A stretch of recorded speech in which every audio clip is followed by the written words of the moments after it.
Welcome back to episode 23 of the Close Up Podcast. Wait, 24, my bad, of the Close Up Podcast. I'm here with Kuyve, Jonathan.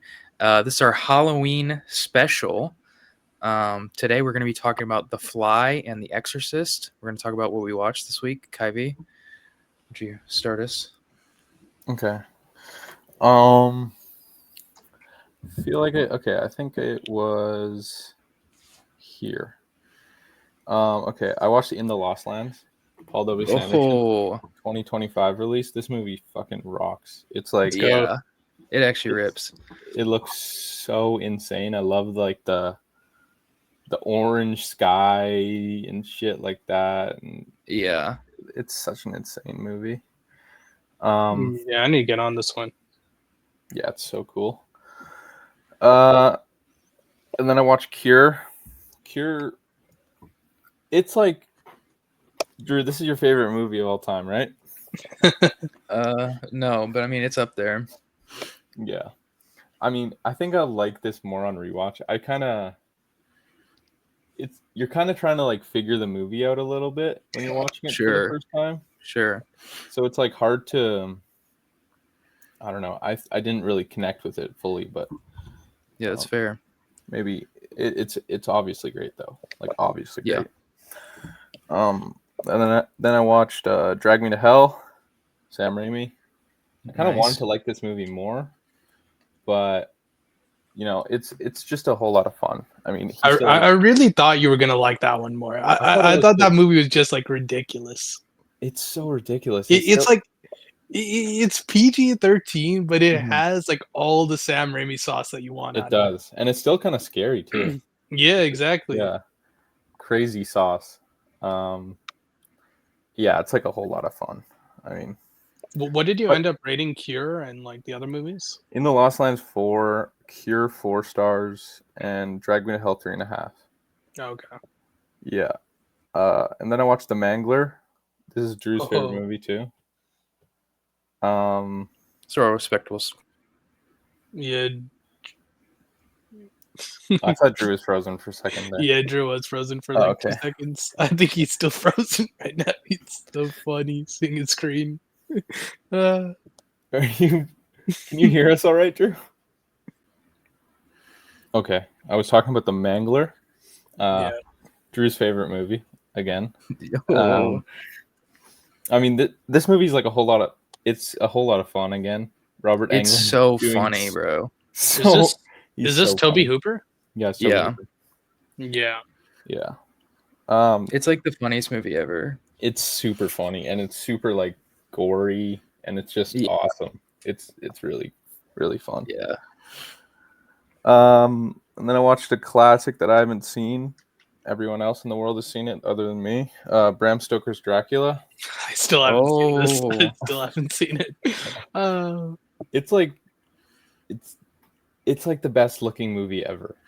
Yeah, it's incredible. Kind of you know, the sets and Coppola's just going fucking crazy mode with the camera. Yeah. Like the editing is ridiculous. All these like transitions and he's just doing some crazy shit that I've never seen before, literally. It sucks he didn't carry all of that over to the 21st century.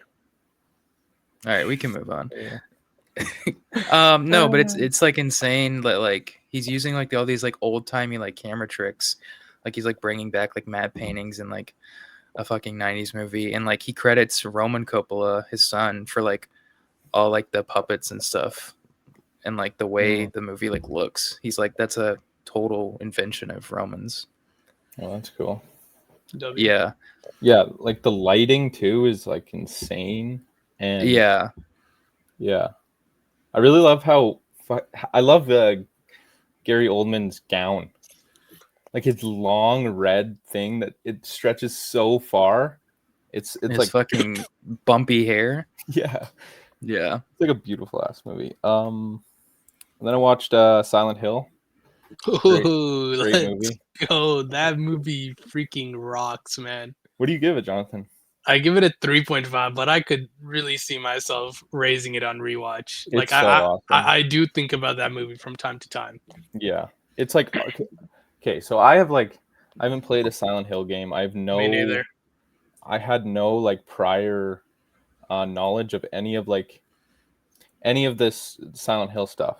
Yeah. And then watching it, it's first of all, it's like super video gamey, like so Exactly. video gamey. Yeah. And then all like the imagery, like the Silent Hill imagery that I was unfamiliar with is so cool and interesting. Yeah. Like all the like instantly, like the fog is so nice when you enter the city, and then like I just love the atmosphere of like the yeah, Silent Hill area, and just all the little details put into like all these like aspects of the Silent Hill, like this group and like these characters. I don't know. I just like it a lot. yeah, it's so. I'm definitely gonna rewatch that soon. Hmm.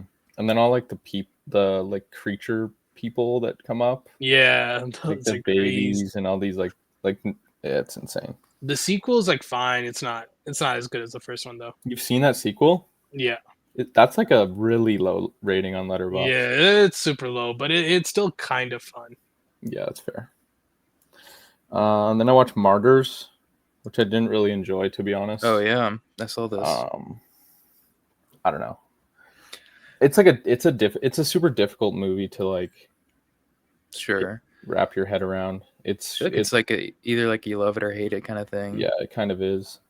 I don't know. I didn't really like. I just can't find myself like ever going back to it because it's just so like, it's so violent and so like. Sure. Oh, it's brutal. Did you watch the French one or the English remake? The French one. Yeah, it's so ridiculous how like what the characters are aiming to accomplish with the acts they do is it is just ridiculous. I mean, some of those scenes, like especially the one at the very end, like Yeah. the last thing they do to that person, Yeah. it's like, oh my gosh. And it kind of just like there's like the start of the movie is like cool. It's like action basically. Yeah. And then I'm like, okay, this is really cool. And then it kind of like hits a point where it's just like, we're gonna do like the most disgusting shit, and it kind of just goes and keeps on going.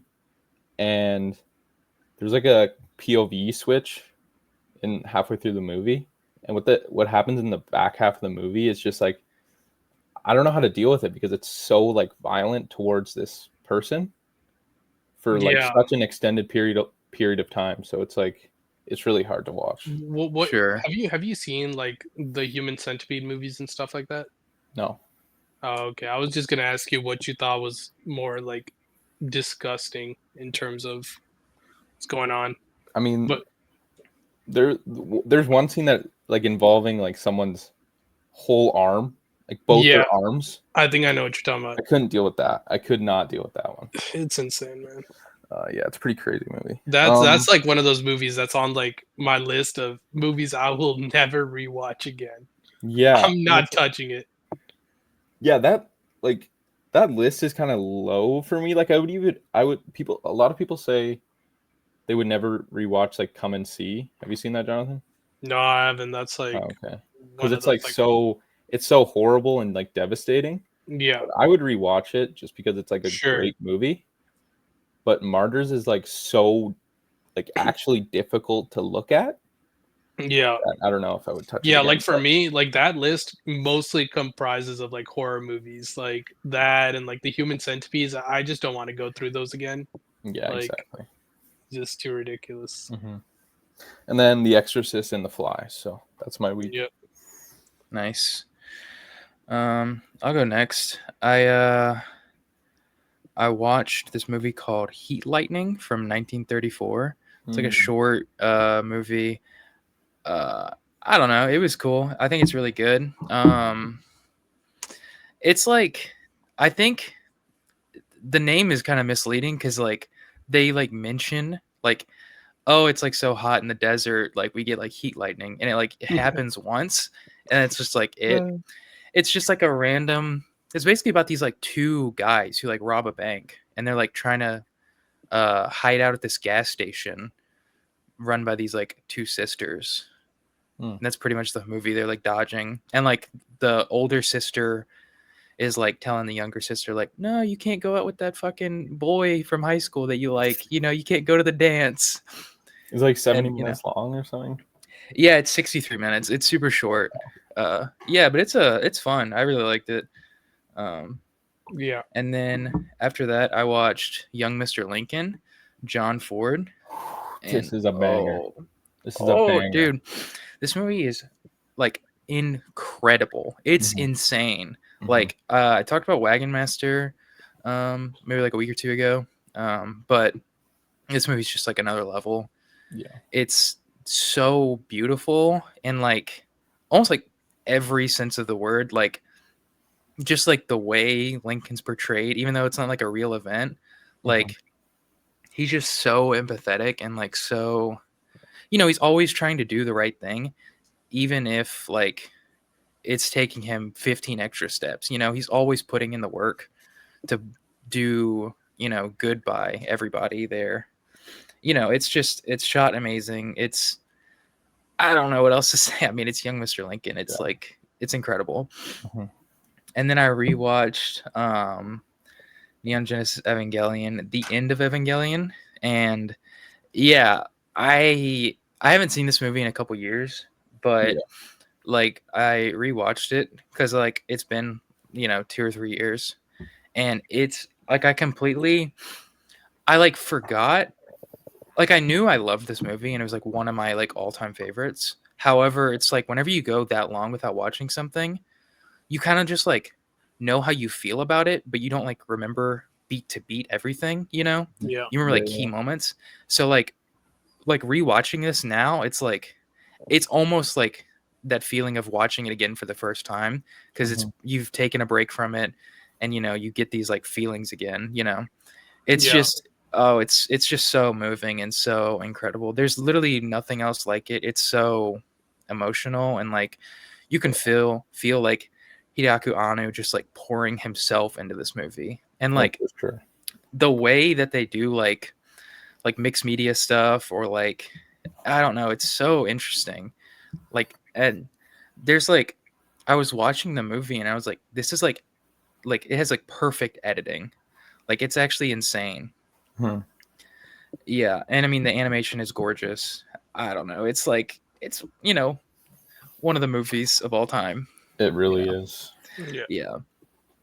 And then after that I watched a movie from Rainer Werner Fassbinder called Martha.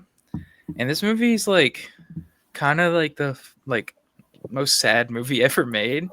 It's actually like so insane like how just like fucked up this girl's life is, and like you're just always watching her and like she's dealing with like an abusive like dad, and in the beginning of the movie it's like the first like minute he dies, you know, not a spoiler, like he like dies in like the first minute of the movie, he gets a heart attack. And so you're like, oh, cool. She's like free of this. And then she like meets this guy, and it's like he's like the worst human being in the world. Damn. And it's like, yeah, you just kind of see like her get manipulated and exploited, and it's like, oh, I don't know.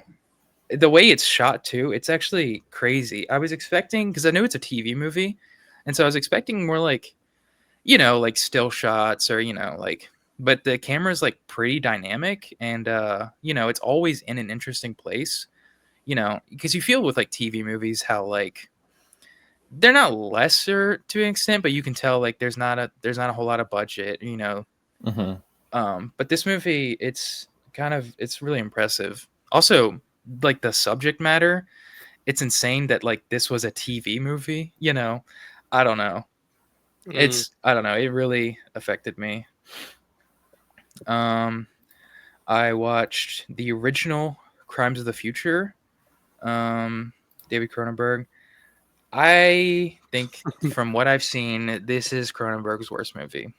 I know you two think Stereo's worse. I think this movie's worse. This movie feels longer. It's I don't think the concept is as interesting as Stereo. I think it's just kind of it's very immature. It's an immature movie. And it's like I don't know. It's like Stereo is at least like trying something, I guess. I don't know. I can at least appreciate Stereo, even if it's like not my cup of tea fully. This movie just feels like juvenile. It's like Cronenberg like laughing to himself. It feels like him like making a movie at 16 years old. I don't know when he made it, but you know, there's like a lot of fucking feet in this movie, and it's weird. Yeah. I mean, this movie is just like, I mean, I could slightly appreciate somewhat a little bit more of what Cronenberg was doing in this one compared to Stereo.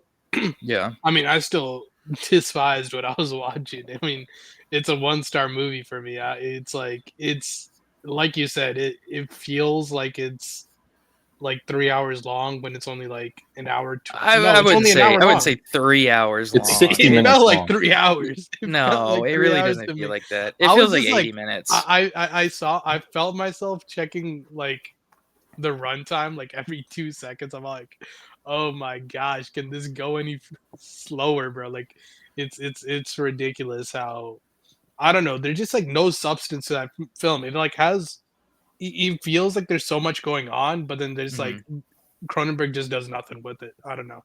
Yeah, I mean, it's an interesting experiment. I mean, ultimately, that's what those two movies are. It's just him trying to experiment and like, you know, try to be a filmmaker. You know, Sure. Yeah. I will say that like I know you say that like Stereo feels like the longest movie ever. I never once checked my time for Stereo. Like I just let it roll through. I didn't really feel the runtime a whole lot. This time I did. I checked it like halfway through and I was like, oh, we have another half. You know, we're only 30 minutes. Yeah, and then if these aren't your bottom two Cronenberg, Stereo and Crimes of the Future, I think that's a little wrong. Sure. I mean, I haven't seen Fast Company. That one's probably down there as well. It's down there, but it's still like it's kind of more of a real movie than the other two. Yeah, like, it's way like, more. it at least has a narrative that you can be like somewhat engaged into. Sure. Like, even though it's kind of boring, it's like something to, you know, you can like sit with. You can just kind of just understand what's going on. You can like exactly. Yeah, that's fair. And then I watched The Fly and The Exorcist. So nice. Okay, on to mine. I mean, I started this week off with The Exorcist, and then didn't watch a whole lot because I flew down to ATL this week for a couple days. Had to get some business done over there. Meet up with our good friend Will. Met up with previous close-up guest Will. Yeah, I'm like a couple feet taller than him. We'll put the graphic up here. You're just lying, bro. You're actually just lying. We'll put the graphic up. We can put the graphic up.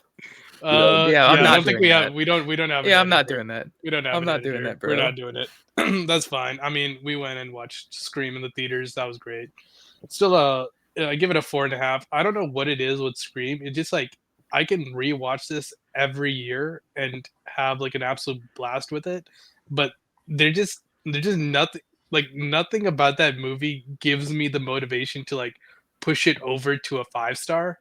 I don't know what it is. It doesn't have that 5-star edge to it that I have with but it's like a 4.5. I'll watch it every year. I'll rewatch it every year. I think it's super rewatchable. Yeah, easily. Yeah. And it's like the tippy top of my 4.5s. Who knows, later down the line it could go up to a 5.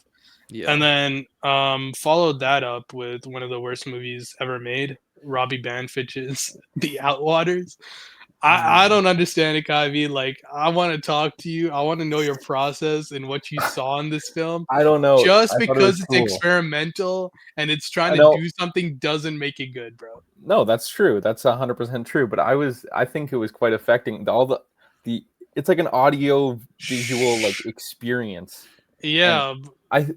Okay, Jonathan, you watched this movie on a goddamn plane, bruh. Don't worry about the setting, bro. It's like watch it on a fucking plane. I was like, I got my AirPods on, noise canceling, bro. Yeah, but like you're looking around, like I'm not looking around. Flying, I got the windows. You're getting turbulence and shit, and then babies are throwing up next to you. Yeah, like I don't know about all that. I was like in my like covers, pitch dark, and it's like this crazy like audio visual like experience. I don't know about all that, think bro. it's Like like I was watching it, right? I mean, I saw a couple mutuals, you know, a couple we have a couple mutuals like Alan out there who gives it a half star. So I was like watching it. I'm like, what's going on? Because it seems kind of divisive among it. It's like nothing too crazy, but it's like around that 3.5 to like low half star range. So I'm watching like the first 20 minutes. I'm all like, it's not bad. It's kind of just like a little bit boring. I don't really care about these characters too much and what's going on, but it's like nothing terrible. And then it's like it gets into, you know, the first night when you hear the sounds, I'm like, okay, it's like picking up. There's like some stuff happening. It's kind of cool. And then like the night where things actually start to go down, like I don't want to spoil it for, but like I don't know if you remember this, but like the dude goes out of his tent and then Mhm. he sees a silhouette, Yeah. and then you hear the sounds and Mhm. it's like a and then I'm all like, oh, okay, what's going on? That's crazy. And then it just proceeds to be pitch black for like the next 30 minutes. And I'm just hearing, yo, where you at? Where you at? And like It's not things like like that. pitch black. It is pitch black. No, no, no, no. It's not pitch black, but like the dude has like the world's worst flashlight of all time. It's like, yo, can you get a grip? Like, take out your iPhone, bro. That's much better than whatever you're holding out right Does now. he have It's an like, iPhone? I don't know if he I does. don't know, but like, bro, his flashlight pissed me off so much because it's like a laser. It's like it only shows like literally like the smallest radius of all time. I'm all like, buddy, just turn it off at this point. It's not it's not helping you, gang. Yeah. And then it's like I know there's supposed to be this sort of aspect with like time dilation and like hallucination. You just have no idea what's going on with all these cuts and things. Sure, I think you can make a argument that helps with like I don't the mental state of the character, but in my opinion, it just like took away any sort of anxiety this film had. It's like as soon as some things started to pick up, it just immediately cut and just like rewinded back to a previous time or something, or fast forwarded to another time. I'm all like, Sure. bro, it was just getting good. It was just getting good. What are we doing? And it's like I got to the end. I'm all like, oh, what's even going on? Like, what's even going? I was just like so mad watching the entire movie because I was just so frustrated. Um, I saw a review and I want to know what your thought on this is because it feels kind of accurate. They said it's like it's if Terrence Malick made a horror. I mean, obviously, it's not to the par of Terrence Malick's movies, Yeah. but like in terms of how it was shot and how the story was told, it feels like kind of like how Malick does his films. Like maybe I don't know. I would have to rewatch it and see what like the Outwaters is fucking trying to say about fucking Earth and like Yeah, it's like humanity. Earth. It feels like it's trying to say something about grief, bro. That one girl who was like, who was like, I guess sad about her mother's death or something. She pissed me off so much. I'm like, it's like I I don't know how to describe it. It's like there's just like this frustrating feeling about her relationship with her mom, and it's like I don't know what it is. yeah, you're definitely not gonna like his second movie. Really, because I was Oh, reading through Kyvie's a the big fan of letterbox. that one. I was reading through the letterbox reviews, right, of Tinsman Road, Hmm. and like I saw a bunch of reviews where I was like, bro, like Robbie Banfitch, I owe you an apology. I did not like the Outwaters whatsoever, but this was a banger. So Okay, I'm wondering if I'll have like the inverse feeling no, about I take it back. You might Tinsman. like it. You might like it a bit more because it's like it's more of a straightforward like plot. You're kind of like you have these characters in this town, and it's like okay, I know Is it still found footage? it's found footage, yeah, but Okay. it's like it's also like a mockumentary, Mm. and so it's like you're So does it what's have that real and Lake what's Mungo feeling? You mean?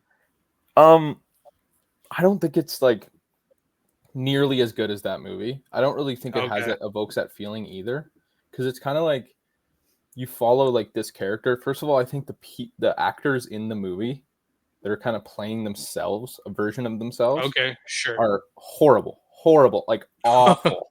Like the Did Outwater. you care for the characters in the Outwaters? No, I didn't care for the characters, but I thought they were better actors than what was going on in fucking Tinsman Road. I Okay. thought, but at least like Tinsman Road has kind of like a mystery element to it. So you kind of you could get attached to the mystery and try to like, there's no time dilation going back and forwards craziness. So you might like it a little bit more, but okay. Yeah, I mean, you like Blair Witch? Yeah, I do. It's kind of like Blair Witch, but just like I shitty, really like Blair Witch. like shitty Blair Okay, Witch. so it might be like because what do you rate Tinsman Road? Like a half star or 1 star? 1.5. Okay. I thought you hated that movie for some reason. No, I don't hate it. Okay, maybe we'll be like flipped on our thoughts on each movie. Yeah, maybe. We'll see. So yeah, The Outwaters, that's a half star from me. Terrible. Then I watched this movie called Natural Enemies. This is, I don't know. This is like another movie I kind of just threw on because I thought it was like really interesting. Like it's kind of like a character study into the psyche of like a man who's kind of going through like a crazy midlife crisis. Almost, it's like it's basically about this guy who who who kind of just dislikes himself and dislikes his life and his relationship with his family and everything. And this is not really spoiler. This happened in the very beginning of the movie. He basically wakes up one morning, like not even wakes up. He doesn't sleep at night. He in the morning he just comes to this decision where at the end of the day he's gonna take his rifle and shoot his entire family and himself. Holy shit. And like the entire day is him like just kind of deconstructing his life and just talking to people about like what their thoughts are on people who do this thing, like on other male figures that do this with their families, and just like dissecting what kind of how his life led him up to this point. I thought it was really interesting. It's crazy. That is crazy. Yeah. What is it called? Natural Enemies. Oh. Does this have like a high letterbox score, or is this like a divisive? 3.7. Okay. Pretty decent. Interesting. Not a lot of people logged it though. I mean, so not that much, but I give it a 3.5. I did like it, a decent amount. I mean, Hal Holbrook, good actor. Louise Fletcher, good actress. Yeah, like that. Then I did go on to watch Exorcist 2, The Heretic. Exorcist 2. I don't know, man. I mean, I don't know how you. I guess I can see why you would like it more than the first one. It feels like how the story plays out and just like all the technicalities of the film, just like more down your alley. Yeah. But yeah, no doubt about it. Like the sauce in this movie is just like through the roof. Like It's John insane. Borman's doing some crazy, but I don't know the narrative. I was like the first half, I was pretty intrigued. The second half, like I was like, I wasn't really feeling it. I don't know. That's It was just I ended up giving it a 3 star. If it wasn't for like that crazy amount of like sauce and like the camera work and the dissolves and stuff, it's like it would probably be like a 2 star or something like that. I mean, the narrative, it's just like it's so bland in my opinion. I think they were just kind of pushing it. That's so fair. I gave it a 3.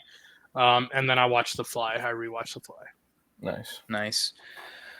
We will get into The Fly right now.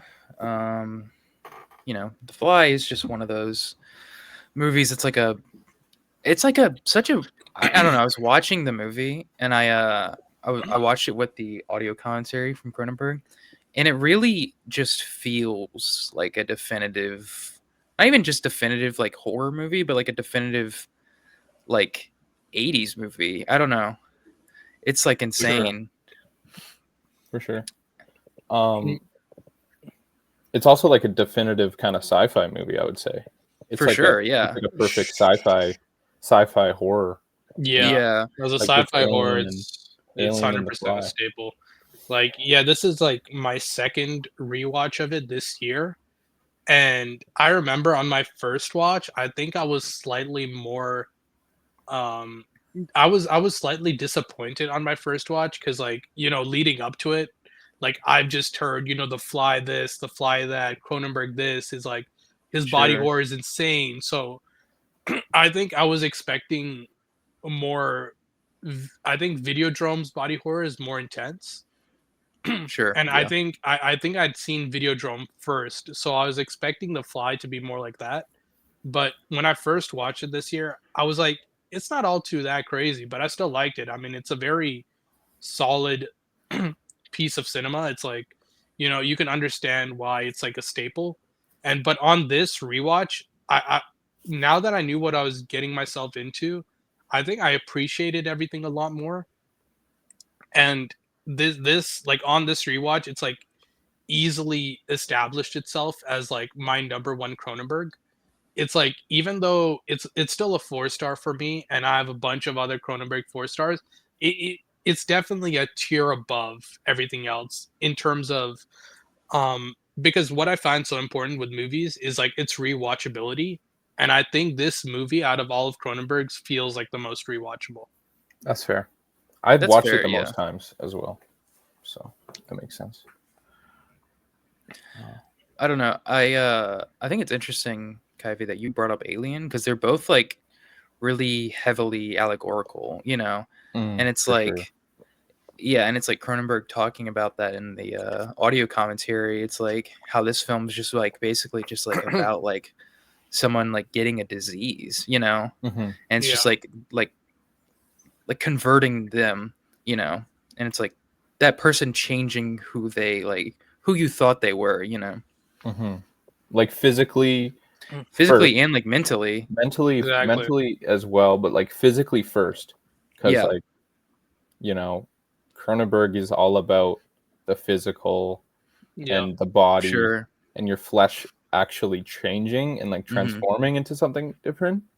So yeah, the physical is like the main thing, but um I do think it's interesting because it's like it can be about disease, it can be about addiction, it can be Yeah, about um aging. I think. Yeah, well, that's another thing Cronenberg said. It's like ultimately, it's like a film about some like disease or like aging, like how he sees Hmm. which I thought was really interesting. Yeah, and like love as well. Yeah, That's it's like this weird like love Yeah. triangle thing, mhm. which I think is I didn't really pick up on that in like the first watch, because I was just like so focused on like the actual horror like in sci-fi aspects that on this Yeah. watch I recognize the like weird triangle that's going on between like Yeah, Gina Davis and that other guy and Jeff Goldblum. yeah. Also, like death and like, it's like people rarely talk about how big, like, eh, how much importance abortion is in this movie. Like, Oh Yeah. for like yeah, for like a third of the movie, it's kind of just about that, yeah, So people it's rarely insane. mention that And this too. movie So, was made like what 1986 or something like yeah, that. Yeah, yeah, it's very early. Because that was such like a taboo topic back then. exactly. And at the time, in Canada, it was a crime to do it. Sure. So Yeah. it's like kind of, I don't know if like noble is the right term, but it's Hmm. like, Cronenberg, good for you. Yeah. Yeah. Well, it's interesting that he plays the gynecologist. Yeah. He's like delivering that like weird worm baby that's like ultimately like a Yeah. dream. Yeah, I don't know. He talked about being the gynecologist in the audio commentary, and he was like saying that like he didn't really want to do it. He doesn't think he's that great of an actor, but Gina Davis kind of wanted him to play that, because she felt comfortable with him there. So Yeah. I He's don't like, know. what does he say again? He's like, there's something else in there or some shit like that. Yeah. Uh, Yeah. uh, I don't Um, know. I think this movie's very interesting. Have you guys seen the original? no, I have not. no, I didn't even realize there was an original till I did some research today. I was like trying to look into what the sequel was all about, and then I saw that there was an original. I'm like, this Yeah. actually looks pretty interesting. I mean, it more or less kind of has the same plot. like from the synopsis that I read. Yeah. But it seems interesting enough. I want to see how. I think it's from the '60s, right? If I'm not mistaken. I believe it's Yeah, it's 50. like 50s or 60s, you Mhm. know. Yeah. So Cronenberg I'm. talked about like him watching that movie as like a child and kind of like reshaping his brain a little bit. That's Yeah. insane. Well, I mean, the 50s movie is quite. I haven't seen it, but I've Hmm. looked into it a little bit, and apparently it's like it's quite different in the mode of like storytelling. How um the character, like Goldblum's character in the 50s movie, he Yeah. just at a certain point in the movie when the swap happens, he just stops talking. So Yeah, yeah, yeah. Oh. he can't talk anymore. So it's like, and then Cronenberg talks about how um, he didn't he didn't want to do that because he felt like he lost like a cinematic like ability, like Right. language he could Sure. use. So he decided to have like Goldblum talk throughout the movie. Yeah. No, I think that was definitely a great choice by Yeah. him. Because I think on this rewatch, I like paid so much more attention to, um, was it Seth Brundle's? Yeah. Mhm. Is his transformation just from this like quirky little scientist guy who's a little shy and introverted a little bit, Hmm. and just to like, he goes through all these emotions, and he only gets triggered into going through this like going through the teleportation pod because of Gina Davis's character. It's like this heartbreak thing, and Yeah. it's like he's jealous. And just from that moment on, when he does a teleportation swap, I was just like, you see like the distinct changes, and not only the physical, but like his like mental and how he presents himself just as a person throughout it. I thought that was just good writing overall, and just like a big shout out to Jeff Goldblum's performance as well, because Oh Yeah. I think that's like a very underrated performance. I think it's an incredible performance. Yeah, Yeah, it's really good. Um Cronenberg was talking how like he felt like Goldblum kind of just like fell in his lap because he kind of wanted like a nerdy guy. He obviously needs to be like a scientist, but he needs to be like, it's like he needs to be like athletic and like charming Yeah, in like a weird way. yeah, And it's just like Goldblum just fits perfectly he in that fits role. so good. Yeah. exactly. He almost looks like a fly before the transformation. Sure. Like Sure. I guess you could say that. his eyes are so big and they're like bugging out the Yeah. whole time. Like the literally the first, I think it's the first image you see in the movie is like just a close up of Jeff Goldblum's face, and he's just like Yeah, he's looking at the camera like with these wide ass eyes. It's awesome. Uh, yeah, I don't know. He's so incredible in the movie. it's Yeah. so like it's so insane to see not only his transformation just from the quirky guy, but just like as this like outgoing person. As soon as he gets out of the spot, it's like he's already like a different person as soon as he gets out. No, it's Yeah. true, but I do think Brundle is he definitely has an ego though before Oh, because 100%, no question. Yeah. he at the start of the movie when he like he's at this ballroom dance or Yeah, whatever trying to and he sees Gina Davis Mhm. instantly like 2 minutes into the movie he's like, do you want to go back home with me? That's Right. like a yeah. crazy thing to like go like so quickly. Yeah, I And then remember. I remember first watching it. I'm all like, I'm scared for Gina Davis's character right now. yeah, I I'm like, what's know. gonna happen? What's I what's know. about to happen right now? Yeah. And then it's freaking hilarious because he takes her back to his like weird fucking Like dungeon. warehouse. Yeah, Yeah. warehouse Yeah, lair. his like warehouse, and he's got these massive like fucking pods in the middle of his living room, and Yeah. he's like, do you?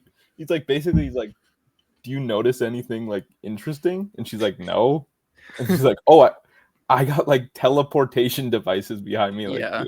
it's And like it's so funny because it's like he keeps like he almost makes like threatening remarks like throughout the entire thing. He's all like, it's like I've shown you, you can't leave, yeah, Yeah. and it's all like, and then she starts recording him and about like the entire thing. It's like, whoa, you can't record that. I'm like, yeah, oh, yeah, yeah. something about to happen. Oh my gosh. Mhm. But yeah, he's a nice guy. No, he To is an a cool extent. guy. He's awesome. He's not nice at well. I don't know. We can get. He's there. not really nice. He's never nice. No. He's nice to Gina Davis. Yeah. Like Yeah. eventually. I think they You have an know. interesting relationship for sure. Well, Yeah, I didn't it is. realize until like watching the audio comment or like listening to the audio commentary that like they were just like dating at that moment. Like Oh, Goldblum and that's Gina Davis. yeah. Oh, That's cool. how she got the job. Was awesome. you know, Cronenberg said exactly that he wanted someone like smart, sexy, and funny, and you know, to someone play off of Goldblum, and he felt like Gina Davis was like perfect for that. And he didn't know if Gina was like great for the role because like she'd only done like comedies before that. But I think that like he said that like he thinks that like helped her, you know. I mean, Also like having chemistry. She has some like great emotional scenes near the end. Oh where, yeah. like, Yeah, I he's, think like, she's he's actually acting, and it's really incredible. Yeah. Yeah, she was a great counterpart to Goldblum. I think, like, arguably, she might even have a better performance. I don't know if that's a hot take. I think I don't think that's that hot of a take.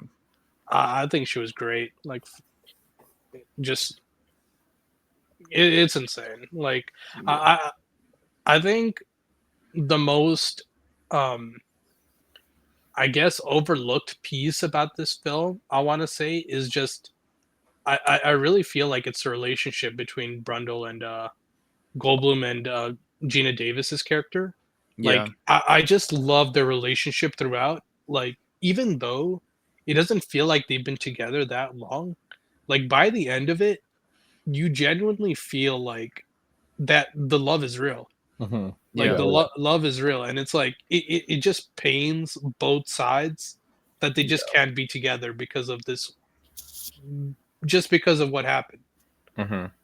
And it's just brutal. Like by the end of it, I'm all like, it just like it just hurts a little bit. It's like, dang man, just dang. It's like Yeah. you're like you like throughout the entire movie, I'm just like rooting. It's like please, you know, it's like if he can reverse it, like please let's make something happen where he can reverse it and they can be together, man. I was watching it and I was like thinking of like if I was in this sci-fi ass world, what would I do to like reverse it? And I was like, okay, like first of all, you have to like figure out how to clone myself. Yeah. And then I would keep on teleporting back and forth with the clone until like the clone and I become so that's stupid, but what are you on? Okay, Roses, I was just thinking about how would I get out of the situation. Okay, I clone that doesn't myself, work, buddy. and then I keep on teleporting my clone and I together until like, are you okay? You're in one is in one telepod and the other is in the other telepod. Yeah, and then I keep on like, or no. I put both of us into the telepod same together. telepod. Oh, okay. And then I keep on going back and forth, and we get like I have to clone myself. You try to separate the fly from the person. I don't think that would work. I really don't think that would work. I feel like at that point, if you got a clone, you would fuse to be a mega Kuyve. Like that's how that would work. See, if you could make a clone, like at that point, if you both have the same consciousness, just kill the fly guy, bro. Just kill the fly guy, and you can continue on with your life. I guess, but then that I would be like killing myself. But it's like think about it this way. It's like there's two Goldblums now, one fly version, one normal. It's like sure, it's like okay, then they figure out a way to make the fly Goldblum just normal again. So if they both have the same consciousness, won't both of them want to be with Gina Davis? No, that's not how clones work in like any movie, bro. What are you talking about? They always like have like different. They have their own quirks. You know, like one likes to cook and the other likes to bake cookies or something. Yeah. I don't know. I mean, if they're with the same consciousness, I feel like one of them's trying to. I don't know. That we're going way off topic. This is a stupid I'm just imagining Jeremy Irons at Dead Ringers in the fucking fly in the telepod. So, basically, that's what we're getting ourselves into. Yeah, I don't know. I love the scene, like the titular scene of the teleportation, and like you can tell that that baboon like knows, and it's just like it instantly jumps up on him. It's so awesome. Yeah, it's just like I love the way it's like framed. You can see like the camera like move around, and you see like the fly like sitting on there, Mhm. and it's like you just want to like scream at like Seth's character and just be like, "There's a fucking fly in your thing, bro." Yeah, Like, Yeah. you're gonna do like the Matthew McConaughey and Interstellar on that bookshelf. Yeah, beating on the fucking Yeah, book. yeah. Yeah. Yeah, basically. I was like rewatching it. I'm all like, it's like rewatching it is so tough. It's like, oh my gosh, if that fly just wasn't there, man, if that fly just wasn't there, we would all be chilling. Mhm. It's it. This movie is basically like a tragedy, if anything. Like Yeah, Yeah. it's just so tragic. It's heartbreaking. it It's like is. it's so much more emotional when it comes like you, you don't like when people talk about this movie they always talk about the body horror aspect but Hmm. it's more emotional than you imagine it to be and that's why I really love this film out of Hmm. Cronenberg's filmography out of I mean there's obviously emotion in his other films but this is I was just about the to one say, where I like, I felt feel it the like most. every movie like is so emotional. Maybe not like every single movie, but like Yeah, I mean I don't the main hitters. Sure. I mean, I don't really. I mean, I haven't seen Videodrome in a while, but I don't remember any emotion in that. I'm not sure if I'm remembering wrong. Um. It's not that emotional. It's not as emotional as this. Yeah. No, But that's just like Video Germs is just like more like it's more of a like a horror movie. Like it's Yeah. scarier in concept. yeah, Yeah. yeah, no, It's for like sure. him making a statement. Yeah, Um, yeah. I don't know. What did you guys think about that baboon? I thought he was really awesome. the I baboon's felt so sick. I felt bad whenever he sent him through that fucking the telepod. Yeah. I And mean, He got turned inside out. his yeah, his exactly. brother died earlier, bro. Yeah. Yeah, Also, where is he getting these? I mean, he's probably getting him from Bartok or whatever. His they probably just sent him out. You know, I mean, it's like, yeah, you trying to do maybe. testing? It's like, here, yeah, here's a couple baboons. Yeah, but why baboons? Why wouldn't they send him like chickens or anything? No, it's definitely no. Because they're Baboons is closer to tough. human. Yeah, I it's guess hundred so. I percent going to guess be a so. monkey or like a chimp or like Yeah. something along those lines. I think they Uh-huh. probably went with the baboon because it's like the most harmless in that family. Probably Yeah. like Sure. a chimp will it will beat you up, bro. You're Yeah. done. Well, Cronenberg was talking about in the audio commentary how he like they really had to work around the baboon. Like there's a Yeah, scene with like a fly like near him. They yeah, like of course like they had to put like a fly on like fishing line and like a Uh-huh. yeah, fishing hook or whatever.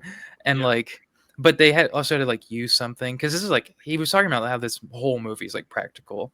He yeah, like you couldn't like digitally edit the wire out, so you had to like make it like put something on the wire.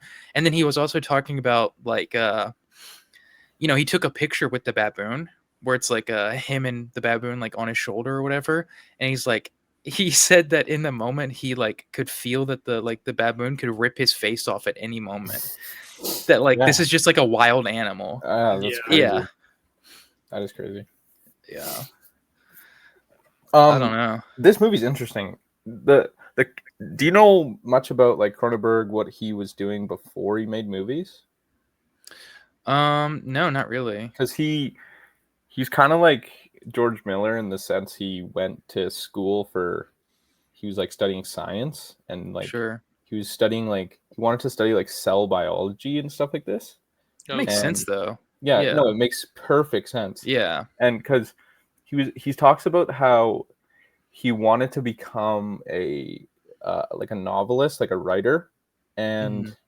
he wanted to be like I don't know the guy's name, but he wrote the book I, Robot. Oh, okay. And so it's like where he is a scientist and a A writer. writer, and then he Mhm. could make these really amazing like sci-fi stories. And this movie kind of feels like I mean, all his movies feel like this, but because they're so like about like technology and stuff like this. But Mhm. this movie is super. It feels like a culmination of that because it's like Yeah. about like cellular fusion and like body transformation stuff and stuff like that. So it's like, it's kind of like, from what I know, like what he wants to all be about, you know? Yeah, I mean that makes a total sense. Yeah. It's like he loves his like science and he loves like fucking cars. That's like like he like I heard him talk about in the commentary how he named like Seth Brundlefly after this fucking like this like race car guy. That's It's like so race car sick. driver. And he's just like, yeah, I thought his name was cool, so I like stole his name. Yeah. That's insane. Yeah. And he Yeah, loves, I mean, like no, go. technology and metal. Yeah. Like, the end of the movie is so like, you know. Oh yeah. It's insane. Mhm. I don't know. I think I think one of my favorite scenes is whenever, you know, like obviously Gina Davis and Jeff Goldblum get very intimate in the movie. You know, it's the one where like she notices the hairs on his back. Yeah. I love that, and she's like grabbing the scissors to cut it. That's the scene where they've been having sex for like 2 hours. Yeah. Yeah. Yeah. It's so awesome. It's awesome. He's just like there, like just like at the fucking table. I think he's like reading the newspaper or something, or like eating, and she's just like cutting his fucking hair with like giant shears. Yeah. I mean, Well, no, he's eating fucking ice cream because he wants. Oh yes, he gets the giant bowl. Yeah, like the giant tub.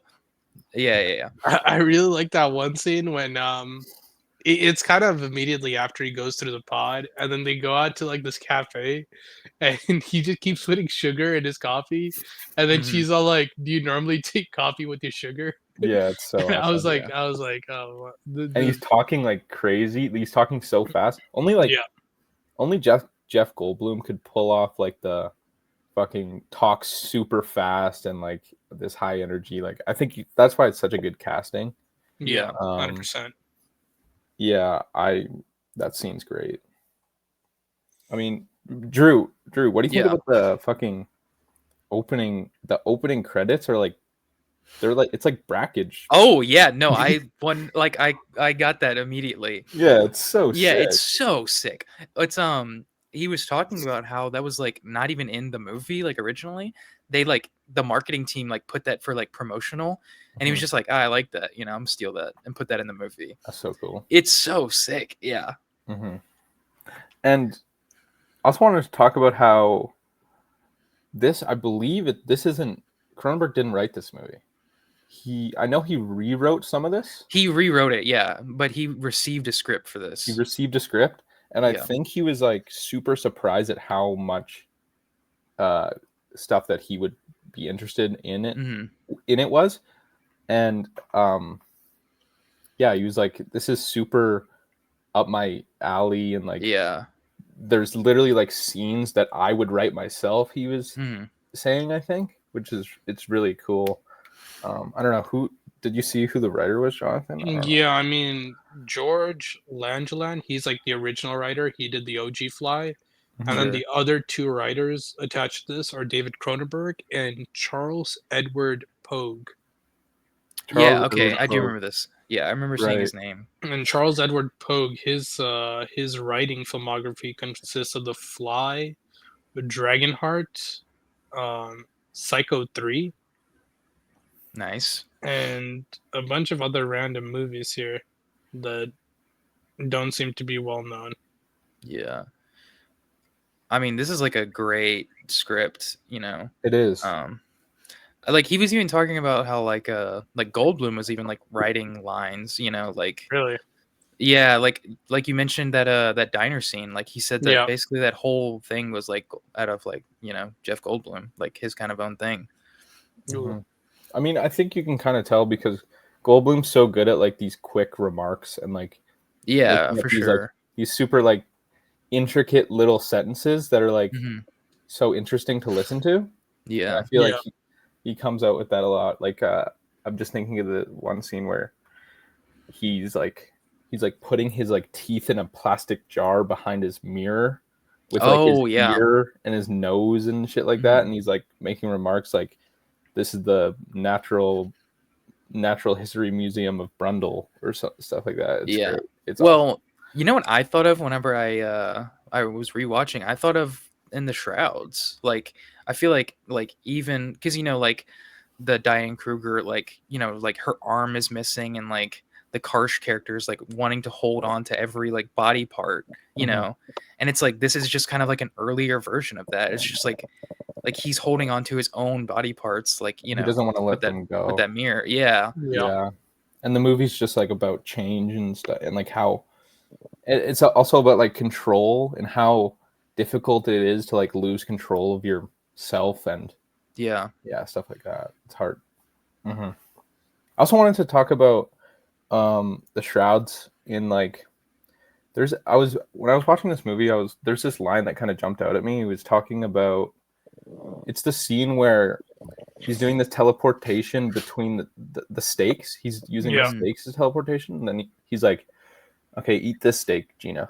And then Gina Davis eats the steak, but she makes this like throwaway remark, and she's like, I mean, it could use a little bit of finesse. And I think Cronenberg kind of lacks finesse in his movies. I think he kind of like, he makes movies like, I feel like he's not like Robert Eggers. He doesn't have like fucking like these beautiful like finesse shots and like these sure, I think I know what you're talking about. Yeah, it's not like he doesn't treat aesthetic as like subject. And because I think Cronenberg's way more concerned with like the ideas as subject, like the body and stuff like that. Right. Yeah. So I think like, and how it relates to the Shrouds is like Karsh talks about how he makes industrial videos or whatever at the beginning, and it's like industrial videos, if he's saying it in the way where it's like industrial means like stand up to something, or like stand up to like grit or whatever, it's like Cronenberg's movies feel like they stand up and like are kind of impenetrable, and like the way they're made is so like, he's a very like in your face filmmaker, like there's like never any like subtlety, and he's not, it's not saying that he has to work in subtlety, like I love that he doesn't, and that he makes these like really fucking weird crazy movies, but I get what you mean. It's really interesting. I don't know. Yeah, I don't know. It's like I think there's like a clear difference between like the body horror and this, like finesse wise, and like something like The Thing, just like the way it presents itself. And like The Thing is also another very famous remake, more famous than the original. It's like kind of this movie and the Thing that I can think of that are like the two remakes that are more popular than the original. Yeah, no, for sure. Probably. And like I feel like his movies, they don't feel super like clean and kind of sharp and like slick, like so. And then like these like predecessors that we have now, like obviously you like Ducarneau, and I guess you could say The Substance, Farge, but like, I said this in one of my reviews, but The Substance kind of lacks like, it like hits. It's like, what did I say? I mean, it's like, it's poignant, but it's kind of like banging you on the head with like a hammer. Yeah, it's beating you in the face with like, the themes and. Sure. But this is kind of really, it could be taken to like a multitude of ways. So it's like it grows within you, it can extend with like forever, that it could be relevant forever. So well, it's like, you're talking about like, Cronenberg's lack of finesse, I guess you would say, and like there's no subtlety or finesse in The Substance. It's basically, it's like, it's so in your face that it's kind of unbearable, at least for me. And like Cronenberg's all of Cronenberg's movies are very in your face, but he always feels like he has control of everything going on, and it's always like mapped out to him. Mhm. And he's like being true to himself. Where it's like Farge, it's like I don't know, like she's like trying to be Cronenberg, she's trying to be Lynch, like she's trying to be Kubrick. She's doing all these things, but it's like she's kind of just. We don't need to make this a substance pod, but she's kind of just grabbing. She's just grabbing like the image, and she's just like, okay, I'm gonna stick it here, and then it's gonna mean something there. But like, and it's watering down the image, Yeah, exactly. It's like, I don't know. That's why I don't like that third act, but of the substance, but it's like, bringing it back to this movie, it's like you said, like everything could be like interpreted differently, like just like the transformation itself, like you can take that in so many different ways. Like I heard I think it was Adam Naiman that said like he reads this movie as like cancer, which is like totally fair too. It's like it's disease, but it's like different, Mm-hmm. And like Cronenberg was saying that like a big thing when this movie came out was people thought this movie was about AIDS. Yeah. And he's like, I really didn't think of it that way, but like you could interpret it that way, Exactly. And then that's like, it's so relevant in that time and that specific era, and then it kind of gets to us, and it's like that's not like a huge issue prevalent in art. It's not like, mutually exclusive to one era. Right. Yeah, and that's what makes it a classic. I mean, it's like, 20 years down the line, it could just have a completely different meaning for us. Sure. Mm-hmm. There's also, we talk about like how like Cronenberg is so like forward thinking. He's always like, you look back at any of his movies and it's like, this is insane. Like Videodrome we mentioned earlier, it's insane that this is a movie about the internet made in the 80s. Exactly. Yeah. It's so insane, that movie. Yeah. Like, and if you want to read, there's this funny line I thought where if you want to read it as like an addiction thing, there's this like one time where she says, what does she say? She's like, she calls him sick, and then he's and then he beats the fuck out of a wall. He like punches a wall. He's like, a sick man can do this? Yeah, it's like, you think a sick guy could do this? And it's like, yeah, like that's what. Yeah. If you read it as like an addiction thing, it's like that's what sick men would do, is they fucking punch the door down. Right. Yeah. So I don't know. Well, it's like towards the end of the movie too, he's like trying to get like her through the telepod, and like he's basically like, like feel this high with me, like we can both like experience this together, know. And it's like, if like you said, if you read it as an addiction thing, that's a total kind of shoe in there. Exactly. Yeah, for sure.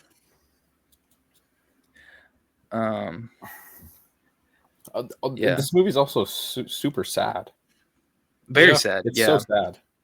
It's like when he kind of turns into something that is pretty he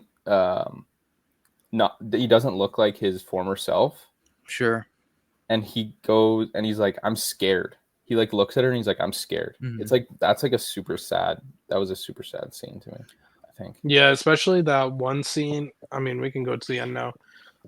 Just at the very end, it's like he was trying to force her to like go through the telepod or something with him, and I forgot what his name is, like Status, or Status, his Gina Davis's ex boyfriend. He like shoots the wiring and like shuts the whole thing down while it's going on, and Jeff Goldblum, fully fly form now. He like crawls out, and Gina Davis is there with the shotgun, and he's just like done. He's just like, he grabs the shotgun and he holds it to his head. That's like, the saddest thing. That's the saddest thing in the whole movie.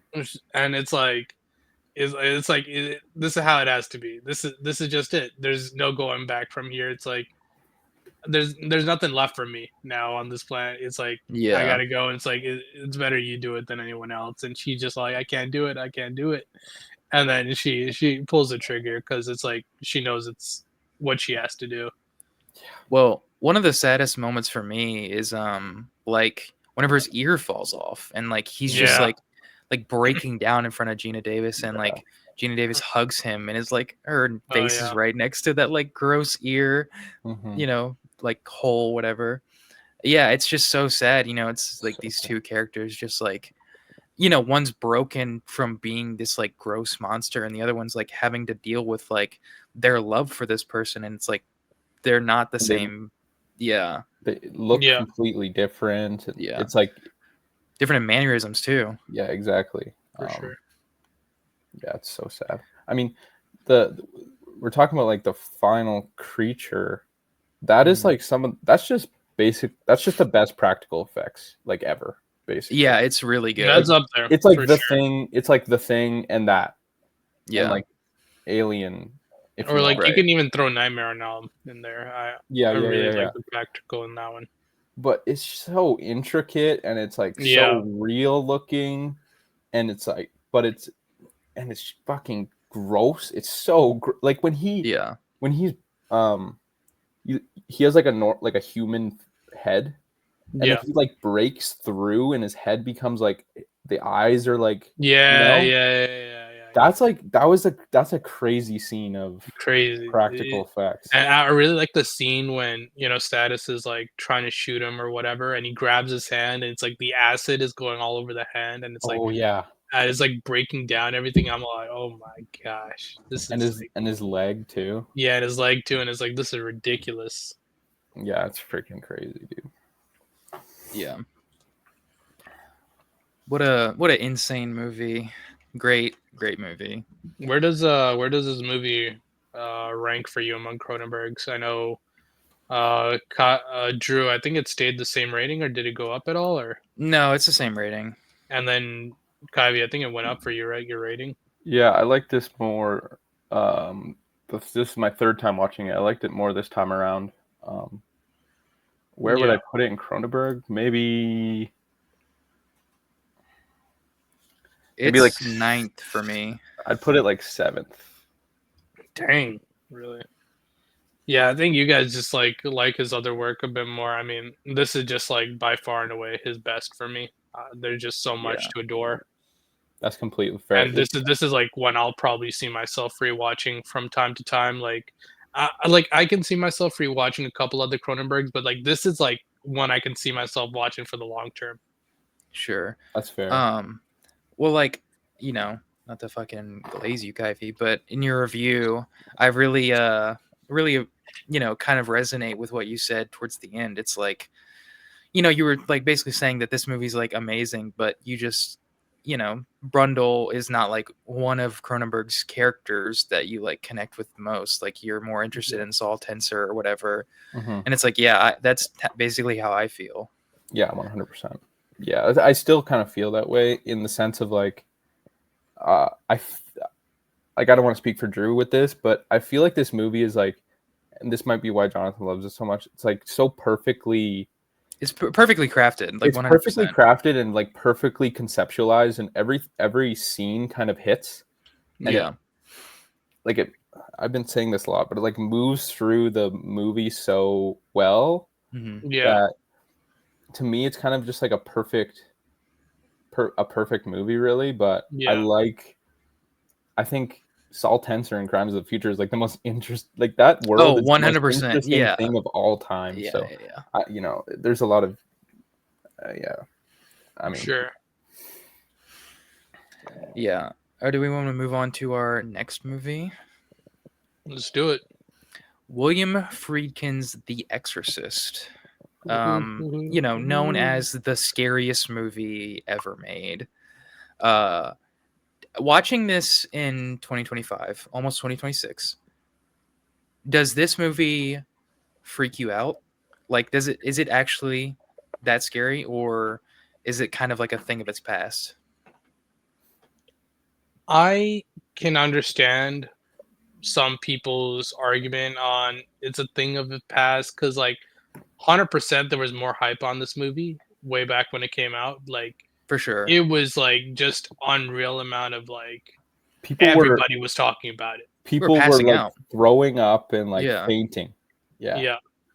and right now, like me myself, it's not like a movie I grew up on. It's like not something my parents showed me when I was a kid. I think I watched it for the first time like a few years ago, Mhm. and I I mean I've talked about with The Conjuring, and I think I talked about it when we drafted our like our top horror movies. Like Yeah, as like someone who's spiritual and Christian, it's like these are stuff that I believe in. Like I fully believe, in different parts of the world, even here, that there are legitimately people that get possessed by demonic entities, whether it's like, sure. like Satan stuff. And it's like just watching it, especially like for this movie, I think it's like the most realistic conception of that you can see. I mean, obviously there's stuff that goes off the rails, no question. I mean, it's a movie, it's Yeah, going to yeah, do that. But in terms of what a demonic presence can do to a person, like it is just so unnerving and just disturbing of what a person goes through. And beyond all of that, Friedkin still manages to find a way to just make this movie look as amazing as it is. Like Oh, just looks incredible. Like, like even like as a horror movie, I love it, but like beyond that, it might be some like one of the best shot movies ever. Like some yeah, of the that's like not shots in this ridiculous. is just like beyond me. It's like freaking. It's like oh, whoever, I don't know who the cinematographer is, but that it's just a masterclass behind the camera, man. Yeah. Like Yeah, just beyond the horror aspect, there's just so much to appreciate the movie just as a movie standpoint. No, for sure. yeah. Well, you were talking about like how like you're viewing this through like a religious eye. For sure. Um, I'm not religious, but Yeah. I think this movie's like pretty scary too. I think like it works for me in a non-religious way Yeah. because like the mom is not religious. It's kind of Exactly. like the whole thing of like she goes through every single effort to figure out what's wrong with her daughter, and then like religion is like kind of the last thing she stumbles upon. Like even the priests are like, you want to do an exorcism? Like that's not like a thing, that like we can like really do. Yeah. Yeah. It's like you're better off just like going to a doctor. Yeah, yeah, and it's like I heard William Friedkin said he said whatever you bring to this movie, you'll take out of this movie. So I can see in the way that like Jonathan, if you bring your worldview to this movie, Yeah. you're gonna get this out of it. And Drew, like I'm similar to Drew in the sense. Um, so what you bring to it, you're gonna get out of it, and that's what like with most movies as well. So For yeah. sure. Yeah. Yeah, and like you spoke about the mom, and that's another like if we're talking about underrated performance like Jeff Goldblum, like Ellen Bernstein in this movie is phenomenal. Like it's like absurd to me how like this performance isn't talked about more in terms of like horror performances and just performances in general. She is just like she is a woman who's just like in a world beyond herself, just trying to save her daughter, and she's just like I don't know what to do. She's just like in a state of like constant despair, Mhm. and I think she just does it so well. Yeah. Yeah, no, Well, it's interesting. I don't know if you guys know this, but like she was like the fourth pick. Like there's three other people that they wanted before her, before they settled Really on her. Do you know who? I only know two of the names. big Um, names. yeah. Do you know any of well, them? I I know that Friedkin really liked Rosemary's Baby, so Mia Farrow maybe. That That was gonna be my maybe first guess. I wasn't that sure may if that be was the time there. era. No, it's Audrey Hepburn was the number Ooh, one choice, but wow. yeah, since they wanted to film this movie in Georgetown because like it's like Yeah. it's like the whole movie, but she was like adamant on filming in Rome, and so they were like, well, we can't do that.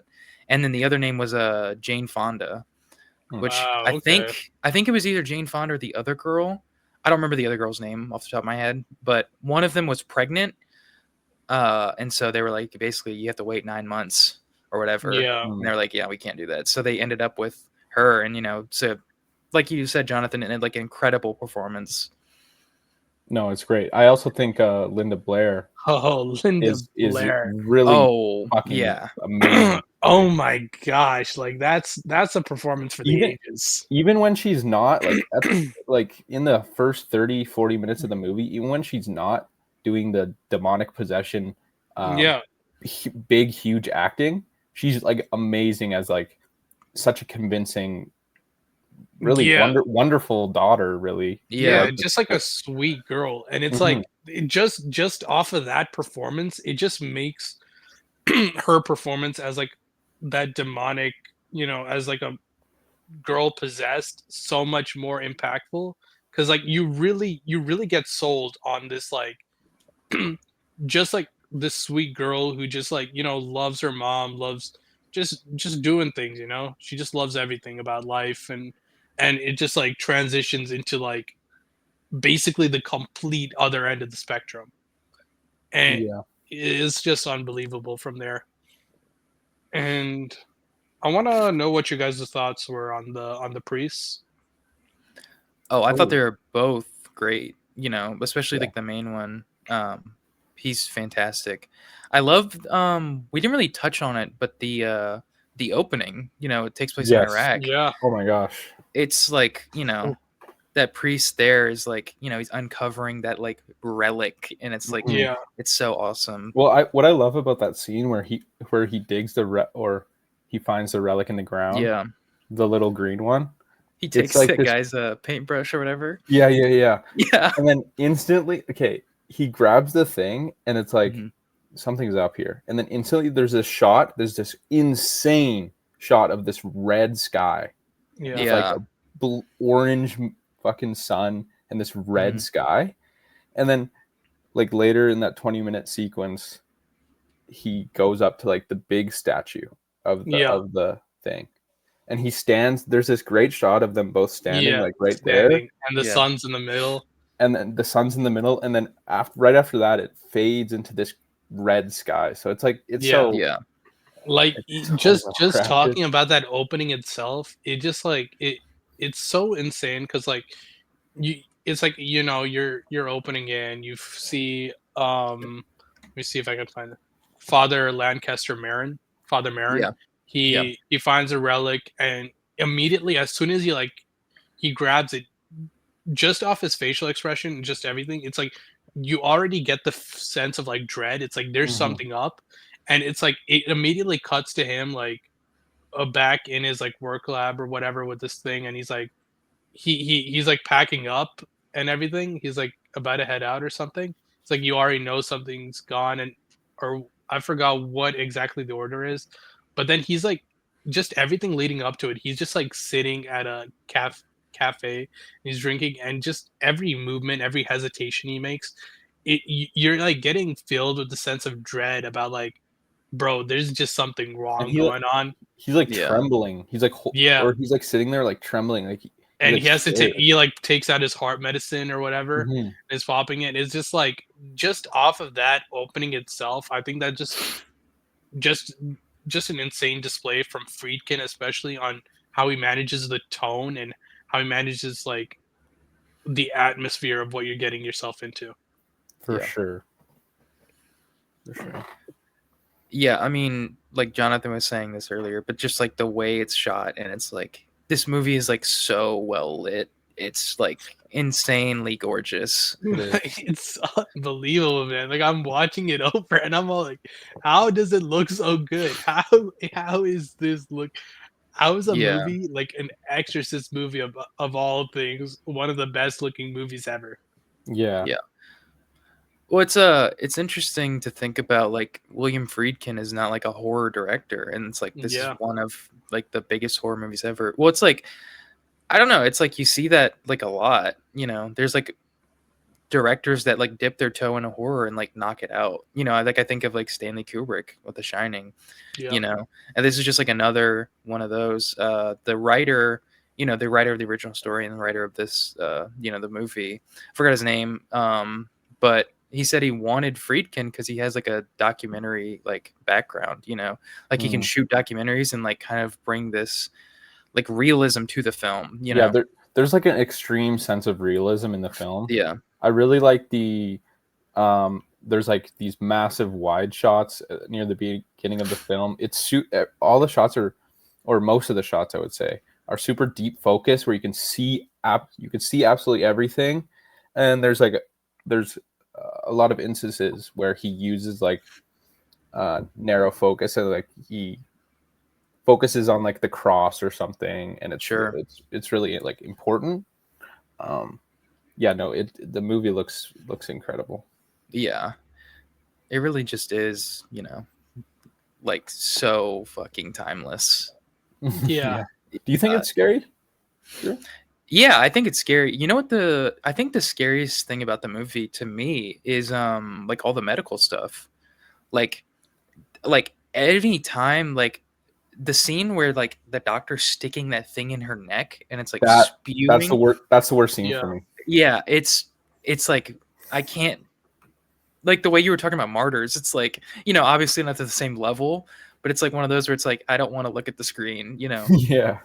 Especially because it's a child, Mm-hmm. I think that's more effective when it's, this young girl versus like, if like fucking Jeff Goldblum got stuck in the neck in The Fly or whatever. Yeah, It's because like cool in The Fly.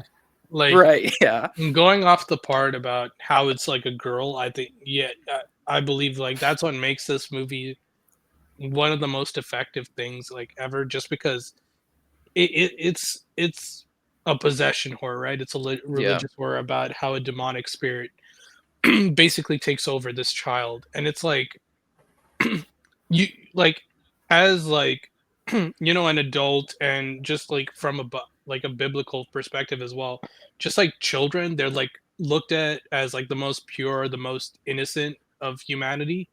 And Yeah, if like 100%. these spirits can take over, the most innocent, the most truthful, the most honest, the most like pure like beings there are, it's like, where can't they go, Yeah. Right. It's like that's what makes it a little bit more terrifying. It's like it can literally happen to anywhere, like anybody anywhere. It's just like if you're I- if you just become vulnerable to it, it's like it can happen. Yeah. Right. I don't know. I think it's interesting that it's like a child because like you were saying, it's like this purity. And I think it's the way that the movie plays out and how like you feel so much for like the mom and like Reagan, Yeah. especially like when they're trying to get like the approval of the exorcism and like, like the guy's there and he's like, well, we can't exercise like she's literally saying that she is the devil, which is like not true in the movie, but like it's the way that like the trickery and kind of like you can feel the deception and it's like it's so haunting. Like you really do feel that this is just like a family. And another thing about this movie that I like love is that like this is not that they're home, this is like they're in like a place where they're like not like super like comfortable with, they're just like there, Yeah. and so it's just another like feeling of just like isolation. No, for sure. Yeah. Let's see. I mean, I think if we want to connect the two movies, Sure. They're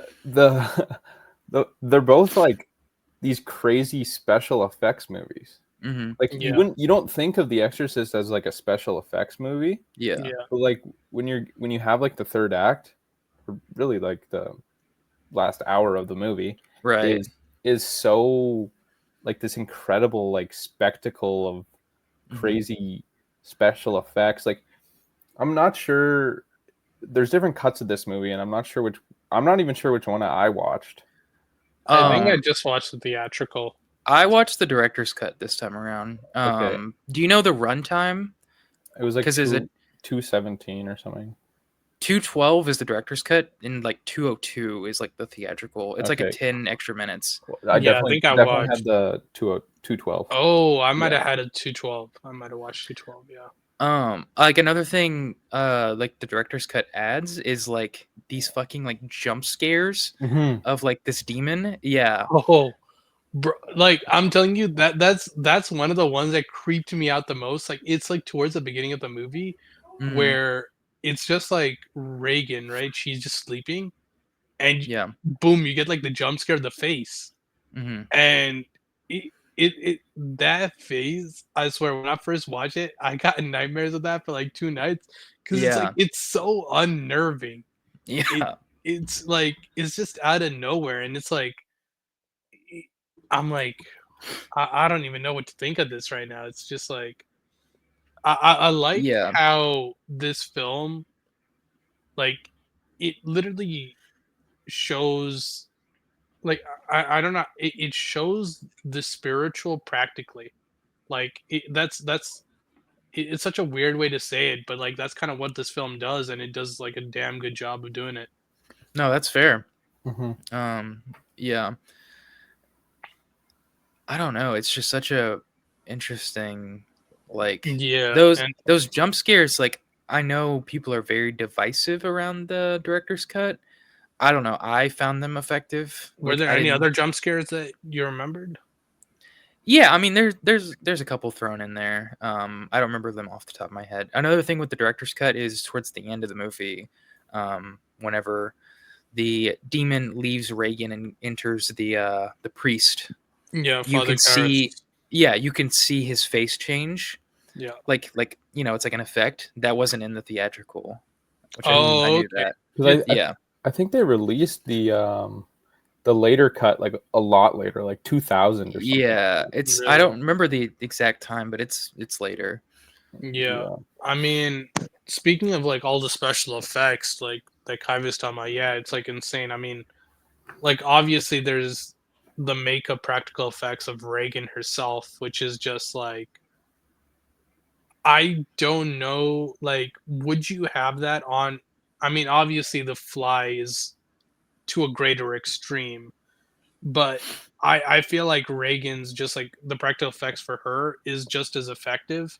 Like Yeah. it's a completely different person. You just don't see the same. And like Yeah. there's obviously a lot more like special effects, like all the gooey like the puke and stuff. It's just Mm. like so Oh, It's that so puke is detached. it's so so nasty. tactile. It's so Yeah, tactile and real. It's like it leaves on her shirt and like yeah. Yeah. it's sticking everywhere. It's yeah. It's like It's thick. It's it's Yeah. like like it's like you yeah. literally see that and it's like you're like that whatever that thing is, it's out of this world. That's like Yeah. you don't see that. Yeah. And I mean the makeup is so effective because Mhm. it's so hard to see a little girl like look exactly. that Yeah. fucking horrible, like horrifying. Mhm. So yeah, it's so effective. And the voice, you can Oh, Oh, yeah. the voice is great. The And her voice just is like screaming profanities. It's like yeah. I mean, yeah, it's I like mean, bro, if you wanna talk about the scene that made me quease so much, like, I know you were talking about how they put, like, the little thing in her neck yeah, and blood yeah, was yeah. coming out.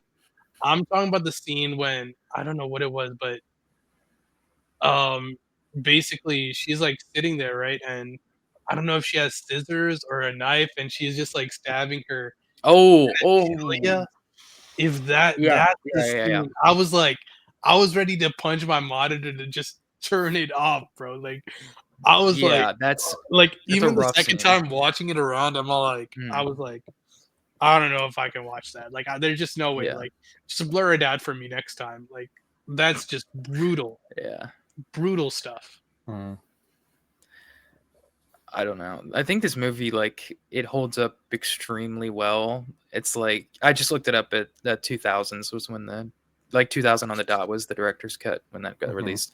But like it's insane how like both of these movies you see their lasting impact and influence throughout horror for decades after you for know sure. without the Exorcist, like we wouldn't have the Conjuring or like any other fucking possession movie ever. Like, you know, besides like Hollywood big, you know, stuff, or like The Fly. It's like without like the fucking Fly, we don't get a million other things. We don't get like maybe probably wouldn't get the rest of Cronenberg. That. Yeah, I mean That's there's true. a strong case for that to be made, you know. Or he would like go back to making like really like, you know, he makes like, you know, sort of like smaller budget things, but Or he just extremely small budget. Or he was goes like, to become like Seth Brundle IRL. I don't know. I don't think he wasn't like making movies at that time. He was like rewriting other people's stuff. Like he was doing rewrites on Total Recall before The Fly. Oh. And have you seen Total Recall, Jonathan? No, the Arnold one? Yeah. No, I want to. It looks sick. I don't know how much of Cronenberg's rewrites are in that script, but like there's some like special effects stuff that I'm like, that's fucking Cronenberg. Like the woman with like three boobs. I'm like, yeah, that's Cronenberg. But yeah, that's off topic. I mean, yeah, I love like you know, bringing it back to The Exorcist, like just anything to do with her in that bed is like the most insane thing ever. Like the fact that it's like rocking and it's like, you know, she's like breaking out of these like ties. It's like so heartbreaking to see because like we said, like it's a child, you know.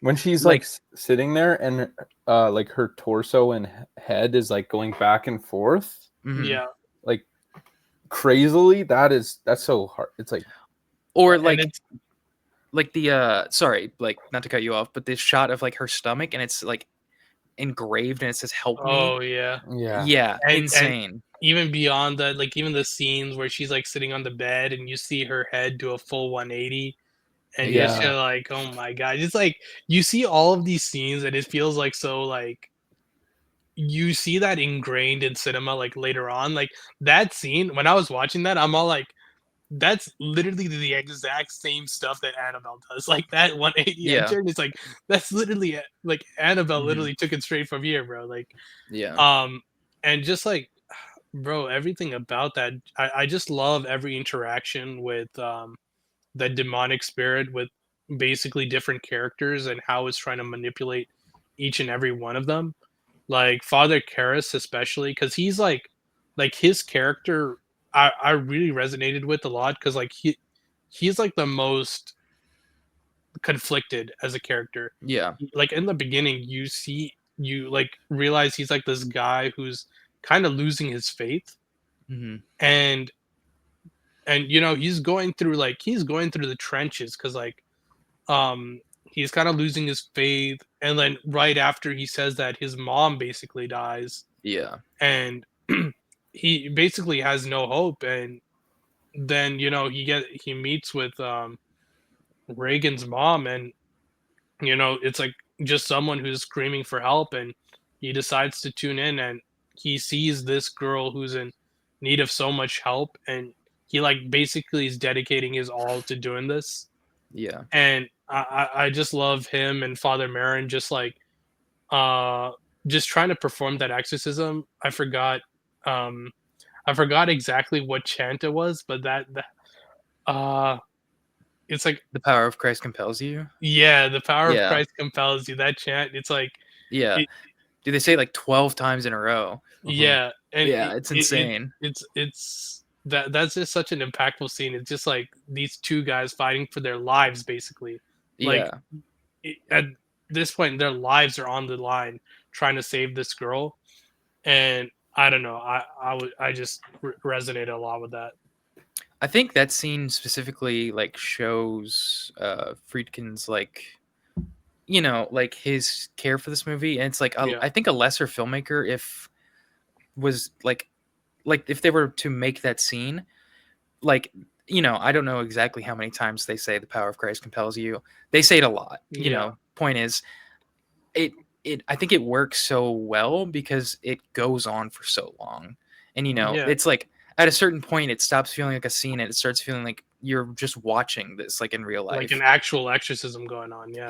I think like a lesser filmmaker would kind of, you know, cut that down to maybe like 3. They would and like maybe like 3 times, and then like a freaking bookshelf knocks some dudes over. Yeah, or they would switch the shot, because they would Yeah. think it's getting too stale or whatnot. But like, Yeah. it really shows like Friedkin's like confidence in that. Yeah. And it really pays off in the film. And even like some of the shots before that, like right before the exorcism takes place, when Father Marin, I think this is like my backdrop because it's like one of my favorite shots ever. Like Father Marin's he's just like sitting on a holding. bench and he holds this like Mhm. he holding his cross, and it's like the close up on his cross where he's like faded in the background. It's like, Yeah, I don't know it's what a it is beautiful about that image. scene, but it's like Yeah. you literally feel it somehow. Like I feel some sort of like Yeah. like I feel some sort of religious aspect just off of that one image. It's like Yeah. it's so impactful. It's like, yeah, I feel it in my chest. Yeah, exactly. Yeah. I don't know. Well, I kind of got this when we were talking about this, like, Jonathan was saying about the Karis character. And like, like we were speaking about this movie's influence, but like it reminded me of like Signs, it's like Mel Gibson's like losing his faith, and like, Yeah. I definitely think that this was kind of an inspiration for that. And Sure. it's just like this movie, it's just like it has its hands like everywhere in like horror. For sure. And I mean, to be fair, there's not a lot of it, but Friedkin dabbles in a little bit of comedy here with that Oh yeah. with that lieutenant that shows up, Yeah. played by Lee J. Cobb. It's Mhm. kind of funny. It's like, I got tickets to the movie. You want to go there? Yeah, they have this like bit that's going off. It's like I'm a huge film guy. Yeah. It's like I got reviews and stuff. I'm like, oh, that's actually so funny. Yeah. It's jokes because like that's the guy who's in 12 Angry Men, and Friedkin goes on to have a 12 Angry Men remake. Oh right. Oh, okay. I wonder why he made that movie. That's strange. I don't know. Maybe he's just like a super fan, but I don't know. Yeah. Sometimes you gotta get the bag, Yeah, probably. Yeah. I don't know. This movie's like, Drew, what do you think about this? I searched up what Pauline Kael said about this movie at the time, and Okay. I believe she said she didn't like this movie. Sure. And I believe she said it was like I'm probably misquoting, but it's like a great commercial for the Catholic Church and like conservatism. Yeah, no. I could see that perspective, especially because like what I mentioned earlier, it's like she, like the mother character, she's running to every other possible scenario besides religion, and it just like happens to be that. Mm-hmm. At the same time, I don't think this movie is trying to indoctrinate you in the Catholic Church. I'm not familiar with who this person is who you're quoting. He's like the most famous film critic of all time. Okay, I'm just. I mean, Roger Ebert, but sure. Other than Roger Ebert, like, yeah. Before Ebert, sure, yeah. But like for me, it's like, I mean, how can it be like a commercial for the Catholic Church when the problem is specifically for the Catholic Church? But the solution is also like. With the scenario as like insane as a possession, I don't think this is something science solves. Like, science doesn't believe in spirits, so it's like, what is science going to do about it? It's like what do you expect out of that? Like, I'm not going to go to call the Ghostbusters in this scenario. Sure. Yeah. I mean, well, you can kind of like, if you want to read it this way, you can kind of be like, obviously the husband isn't in the picture, mm-hmm. and it's like a broken family thing. Sure. And it's like the broken family is what causes her daughter to go right. So it's like, yeah, we're doing real nuclear family things, like the nuclear family thing, and it's like stuff like that. But what I was saying earlier is like, Friedkin said that whatever you bring to this movie, you're going to get out of this movie. And it's like, you can also be like, all the events in this movie would have happened with the husband in the picture anyway. Yeah, like just because the power of like the power structures are like this, it's going to be the same thing. So you can kind of read it like that. So well, it's like no, go. No, I mean, I was just saying, it's like, I don't know if like this reviewer is like in some sort of perspective that exorcisms just weren't a thing before this movie, because they 100% were. Like that, this is like historical things. Like these are events that have just happened throughout time, and it's like this is not a movie that's just making this up, right? It's like basing this off historical evidence. Well, I mean, to that point, it's like, like what Friedkin was saying, like whatever you bring to the table, it's like, Of course, of course. I'm not religious. Yeah, I mean, obviously there are people who don't believe, so sure, I'm not believing that sure, children are getting demonically possessed, but it's ultimately just a horror film. I think you have to be really dense and really to just like go to this movie and immediately be like, well, this is going to happen to me. I need to go grab a Bible tonight. Right. Like, sure. It's a movie at the end of the day, not to say that like this is not a valid criticism. I can't, I personally don't see, I think it's, it doesn't ring with me. I don't get that, but I agree. Yeah. I mean, Pauline Kael didn't like Aliens, so she's wrong sometimes. Sure, yeah.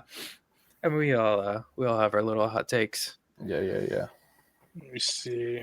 Is there anything else I wanted to pull up?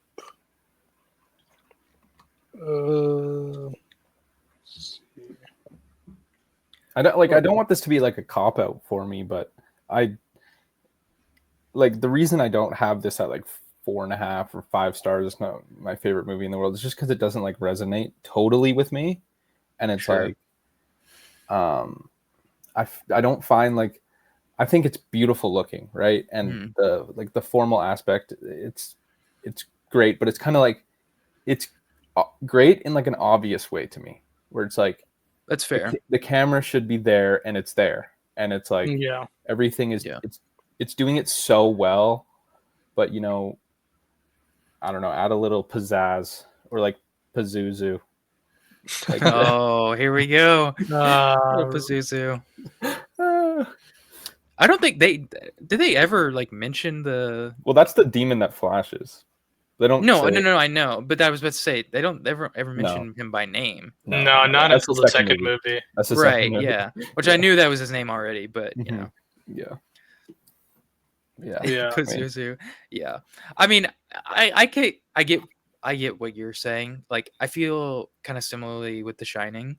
It's like, obviously Stanley Kubrick's like one of the greatest filmmakers ever, and like The Shining is so culturally important and whatnot. But it's like, I don't know, man. It's obviously like so obviously great and like this feat of like horror filmmaking, but it just doesn't personally work for me in the way it does for others. Yeah. For sure. I know you guys were like gatekeeping your scores before this. What were your scores for it? 4 stars. It stays the same for me. 4.5. Let's go. Yeah. Got the bump up. It's incredible. It's I don't know. This movie's a banger. I mean, for me, I think I've said it before. It's a 5 stars. It's just unbelievable. Yeah. It's like the horror movie almost. Yeah, it's on horror Mount Rushmore. Yeah, I mean, what's your horror Mount Rushmore, Drew? My personal horror Mount Rushmore? Quick, go. Okay, Texas Chainsaw Massacre, obviously.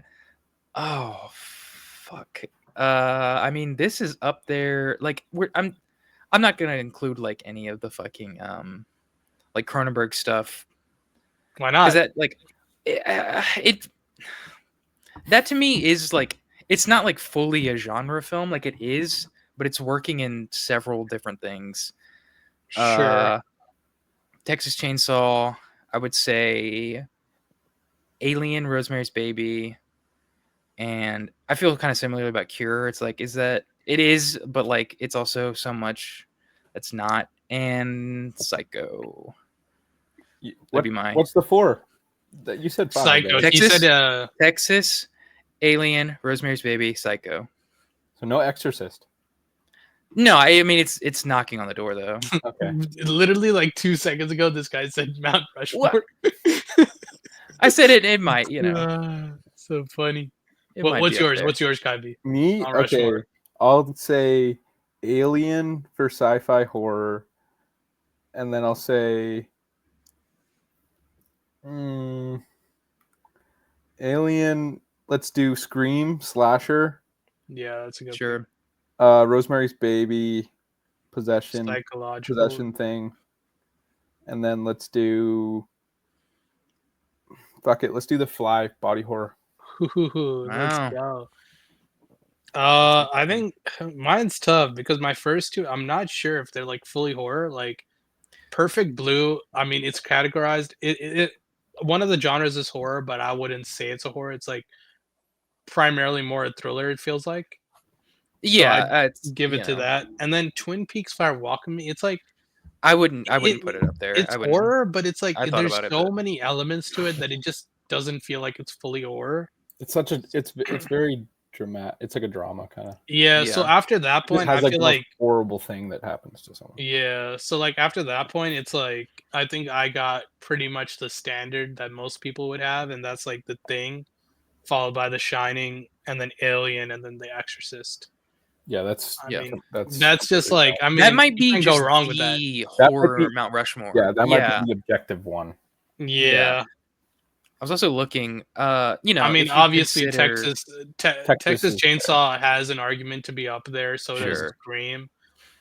So Yeah. does Psycho for sure. But Well, I was Yeah. about to say, if like you consider Psycho, or if like you don't consider Psycho fully horror, Psycho is so tough because like when I watched that, I never saw it as a horror. I was like, this is just kind of a thriller, and then I saw the genre. Yeah. It's like a horror. I mean, I guess I could see the horror aspects to it, but I primarily saw it as a thriller. I would either put, I mean, if Psycho doesn't count, I would either put like Carrie, Exorcist, or maybe American Werewolf. You know, it's Yeah. like there's That's no like like a weird one. there's though. no yeah. Well, it's like, you know, horror comedy is such a huge thing, and it's also like a monster movie. Because You I know? mean, if you Monster have movie, like you're right. if you have body horror, if you have sci-fi horror, I feel like horror comedy is an option as well. Yeah, like Evil Dead 2. I know that's up there for me at least. Mhm. You said Scream. You know, obviously that's like a more, you know, How far like is modern 28 pick, I guess. How far is 28 years later off your Mount Rushmore, Kuyve? Probably like it's like 5. It's like It's if Alien never existed, you throw in 28 years later on there. No, I'm joking. I would have 28 years later, like 25th. No, that's valid. You got a lot of 4.5 horrors or what? I have a lot, yeah. But like some are like borderline, and I don't know if I would call them horror movies. Sure. Yeah, that's my Like, thing. like Godzilla -1. Yeah, it's a categorized, monster- but it's I a would love monster to make it a movie. horror, so it'd be one of my favorites ever. But it's just like I never got a horror out of it. Like Yeah, It's a monster movie. The monster is obviously it's like a horror villain, Mhm. thing. yeah, but it's not a fucking horror movie, bro. It's an not, action movie. It's more of an action movie. for sure. Well, like, I mean, this is a movie that you guys haven't seen, but it's obviously like very iconic, especially nowadays. Is like Possession. That would be 100% in mine. If like, it's another like Cronenberg thing where it's like it's doing a lot that's like not traditional horror. You know. Yeah, for sure. Also, Jaws. I mean, Yeah, I mean, it's not on mine, but you know. Yeah, sure, Since this is the Halloween special, we might as well like continue on with a couple Mount Rushmores. What would be your like Mount Rushmore of like horror movie villains? Ooh, this is good. This is good. I think Okay. Go. I'll do one pick. The Xenomorph. That's obviously mine too. Great pick. That's probably on mine as well. Like the xenomorph is so interesting because it's it's a perfect creature, and it's like, Yeah. what if the perfect creature was gonna come fucking kill you? Yeah, the That's like perfect the most. organism. That's the scariest thing ever. I actually have mine.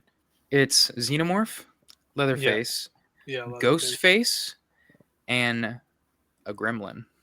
Oh my gosh! Oh, you know I had to put it in there. You know I had to Serious? put it in there.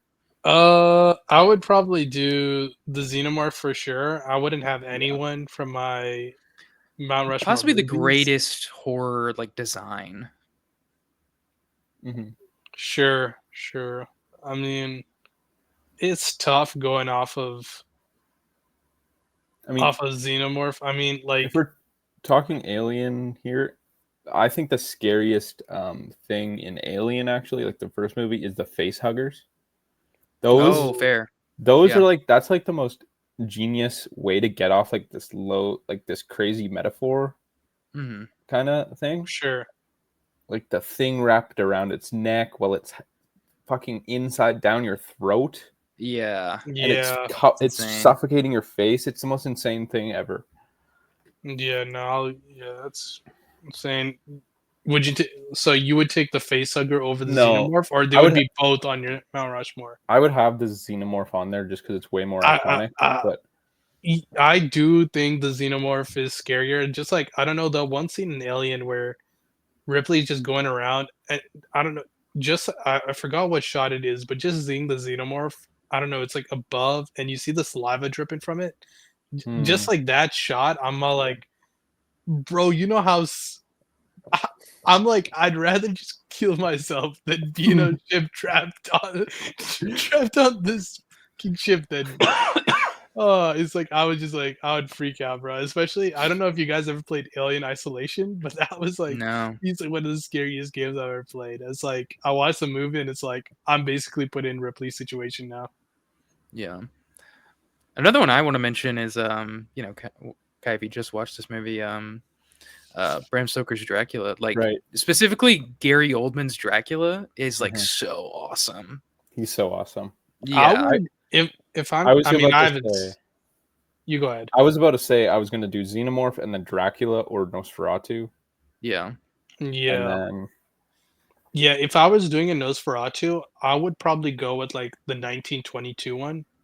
Because that's fair. That's just so iconic, and I think he's the most menacing looking. Sure. Out of all the ones I've seen. Yeah. But I mean, I think on my Mount Rushmore, I'm probably gonna throw in Mike Myers on there. Like, that's just like that's menacing. Like, if you're talking about Rob Zombie's, right? Probably, I think he's like the most intimidating. Like, if I saw John Carpenter's and I saw Rob Zombie's. Dude, if I see just put me in a room Rob with Zombie one, I'm running. Like, I'm running for both, but it's like he's so scary. Yeah, ridiculous, bro. I mean, okay, mine's gonna be Xenomorph, Dracula, Nosferatu, Leatherface, and Hannibal Lecter. Ooh, yeah, I was thinking about that, Hannibal Lecter as well. I'm probably gonna go with. I'll go with the Xenomorph. I'll go with Michael Myers. I think. That's such. No, I can't go with him. Not yet. Not yet. Gosh, it's tough because like I don't think Jaws is really horror, right? Yeah, it's horror. It's horror. I don't know, but like, do you really want to just put like the damn shark? No, I think actually, if I want to get my Universal monster in here, it's gonna be put Bruce on there. It's gonna be Frankenstein. The Frankenstein movies are unreal. I'll go with those three. I don't know what my 4 would be like. It's tough to get. Because I mean, I don't really like the Nightmare on Elm Streets that much, apart from 1 and 3. But like, I can't deny Freddy's like presence. Like, I mean, he's really something else. Drew hates that movie, so I don't know. No, I don't. I don't hate the movie. I really like the first one. I really like it. But there's a better Robert Englund performance on the board, that you could have taken. The Mangler as fucking Mount Rushmore horror villains. I'll give. No, that's a joke. But oh wait, no, it would be the fucking laundry or like the it would be the machine. Yeah. I'll give it to Ghostface. I'll give it to Ghostface in my fourth spot. You'd have the fucking like the machine. I don't even know what machine it is. Well, I do the machine. I do a gremlin, Leatherface, and what did I say? Xenomorph. Yeah. Okay. Yeah, it's crazy. Xenomorph's on all three of ours. That's crazy. Yeah. I don't think a lot of people. I don't know if a lot of people would have the Xenomorph on their top 4. No, I think they definitely would. I think a lot of people would go with Michael Myers and Freddy off rip. Sure. I mean, I think a lot of people would have like Jason or something on their list. Yeah, but we don't give a fuck about those because movies. He's like iconic. But like, I mean, I haven't even seen those movies, so I couldn't care less. I mean, Hannibal is like a really good pull. Yeah, that's a good one. I mean, I was almost debating Pennywise there. Oh my god! There's no way. He's actually the goat. Pennywise in 2025. What are we doing? He's so goated. He's so freaking goated, man. Oh my god. Yeah. Oh my god. We want to do wait, real quick. Horror weapons. Horror weapons, Mount Rushmore. I mean, off rip, yeah. chainsaw, like. Yeah. Like off rip, you can't go wrong with it. Okay, my first one's gonna be the gun from Videodrome. Oh, the flesh gun? Yeah. The flesh gun. That rocks. It's so fucking awesome. Yeah. I mean, one that I don't like. This movie's not like my favorite horror movie in the world, but I think the fucking weapon is so cool. Like Canyon's hook. Yeah. Sure. That's like so sick. It is really. Just walking around with the hook. I mean, this is a very basic weapon, but it's like one of the most iconic looking. I think it screams like little dagger thing. Oh yeah. It just has like it's so distinct. They wipe it away in there. Yeah, I really like that. I mean, in terms of chainsaws, you get Ash and Leatherface. Like Halloween knife. Sure, yeah. That like kitchen knife. Sure. I mean, I guess you could count Freddy's like finger like gloves, like knife, weapon, but I don't really care for that as much. Would you count the? No, I guess never mind. That's not a horror movie. I was gonna say the mech suit from Aliens. No, I don't. It's know. also like horror, a horror movie. Yeah, it's not even a horror movie. Yeah. I'm trying to think. Is there? I mean, like a top 10 weapon in horror movies nowadays is like holy water. Yeah, that's true. That's a good one actually. God, horror movie weapons are like it's difficult because like you don't see like weapons. What about Ash? Like Ash's chainsaw. Yeah, that's what Jonathan said. I mean, you get Ash's chainsaw, you get Leatherface's chainsaw. Yeah. What about the flamethrower for the Thing? Sure.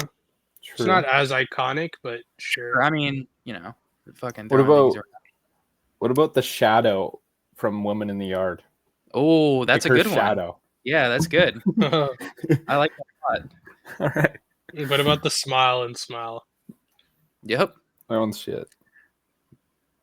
No, Smile 2 is great. I love that movie actually. You love it? You can get it. I might love it. I feel like you can get like chainsaws and everything. Bro. I feel like I didn't know this about you. I knew you liked it a lot, but I think it's really What do you rate Smile 2? 3.5. It might need to go up. Okay.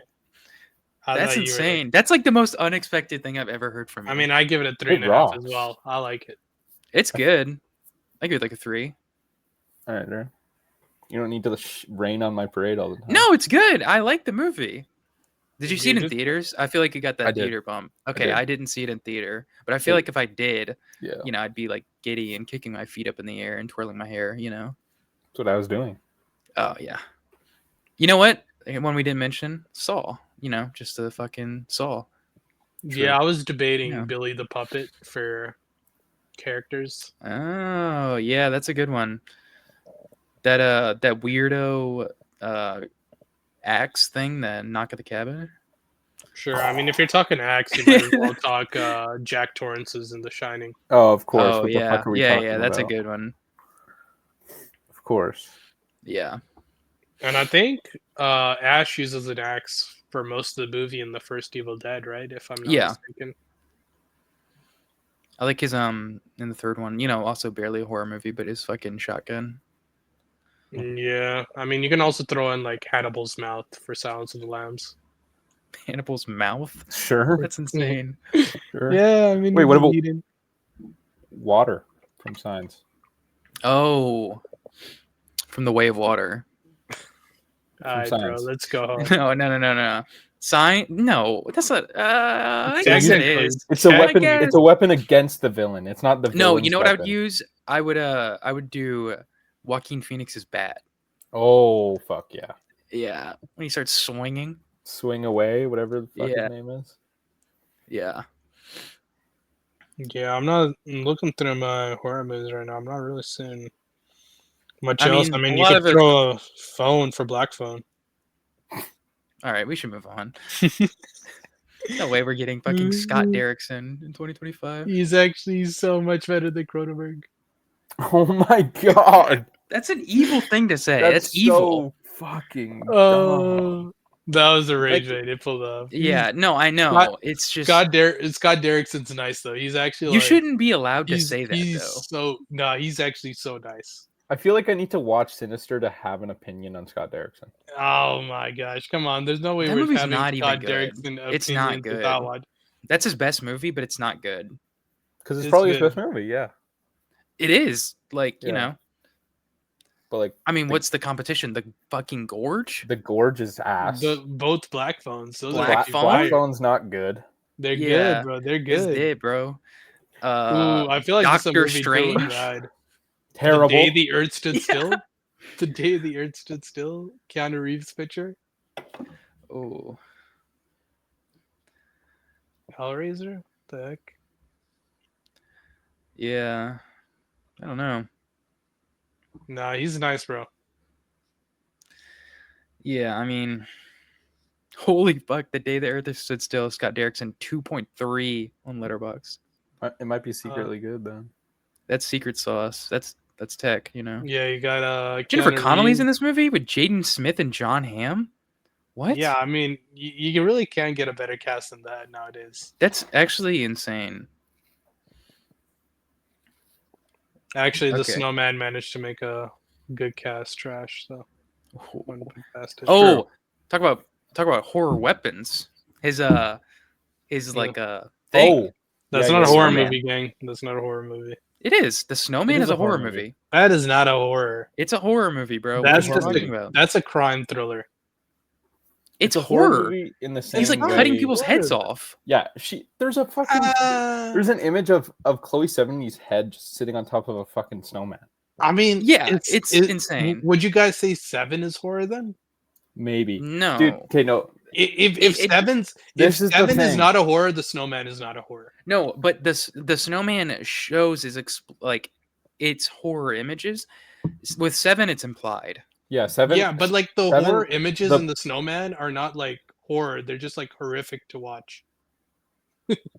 Yeah, no, horror. Seven, you never see the act being done to them.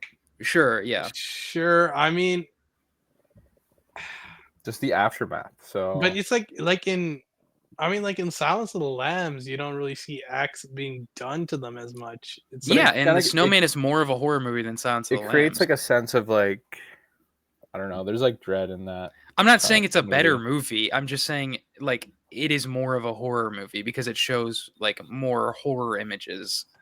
Like Silence of the Lambs would be more considered thriller than the Snowman. But like, here's the thing: is that a serial killer is a horror. It's a horror concept character and a horror concept. Yeah, sure, but it's like we've gotten a lot of serial killer movies that just aren't horrors, though. But, sure, but that's why it's weird because they're like borderline. Could always be considered a horror movie. Yeah, but it's like I know what you're talking about. How you see the acts being done, but it's like it's not like an explicit. It's like you're not seeing the actual decapitation of it. You're like you You see kind of like the are. wire come in and you got to get a cut. Like you don't see it actually being done. Yeah, but you also see Michael Fassbender's finger get cut off. You see a Sure, decapitated head. you see that happen in John Wick Chapter 3. That's not a horror. Okay, I think they're doing different things.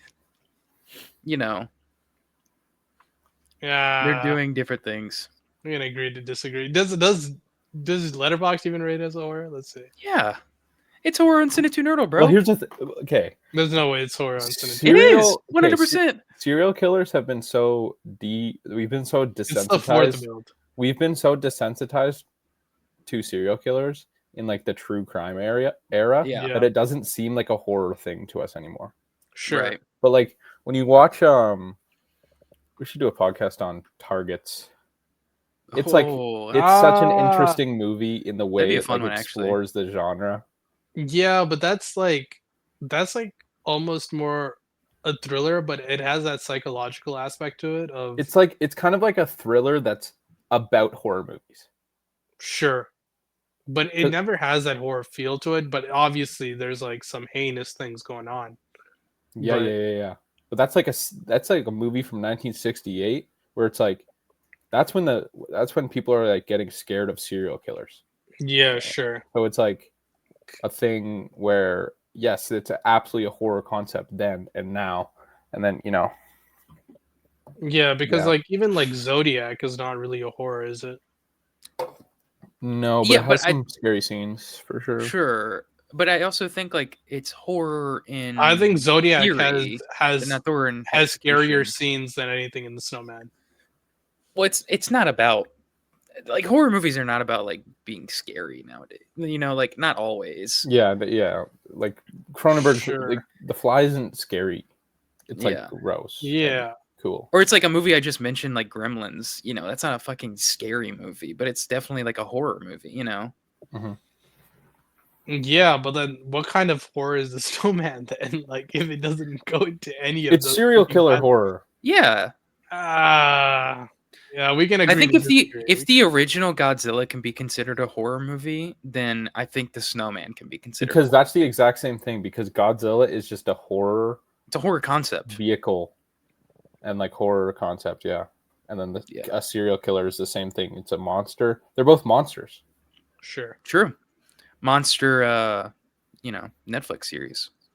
Mm-hmm. What's the monster at the end of the substance?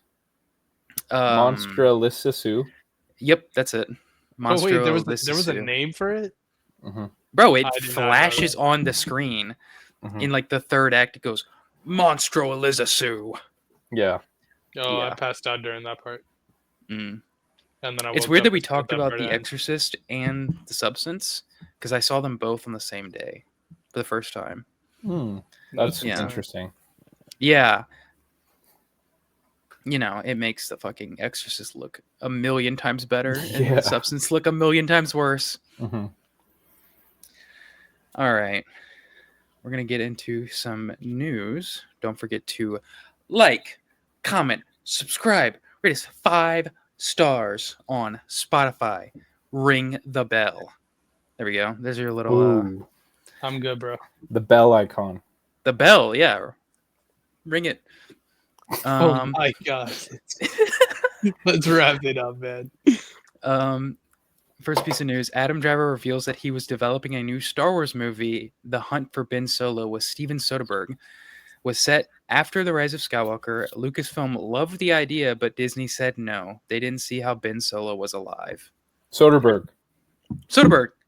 Yeah. He would have made it so good, right? He would have been a banger. Bro, this would have been the best Star Wars movie, like, in forever. Like, it would have been the best Star Wars movie since Rogue One. Yeah, we're not giving you that, bro. We are not. If we're excluding Rogue One, it's the best Star Wars movie since Return of the Jedi. No. Yeah. Wait, Return of the Jedi? Yeah. No. I like Star Wars movies, so this is actually it's kind of a difficult exercise. Yeah, I mean, Adam Driver, he's a guy Adam Driver, he's a guy that doesn't like. He doesn't I feel like he doesn't show passion about something unless like he doesn't like go for What? something unless he's passionate about it. Okay. Like, Okay. yeah, I mean, yeah, I don't know how I worded that, but he Sorry. doesn't go. So, like, the fact that he brought this up, I felt like there was probably some sort of compelling story that could have been done here. And if Soderbergh was in it, I mean, it would have been Would've been so so sick. freaking awesome.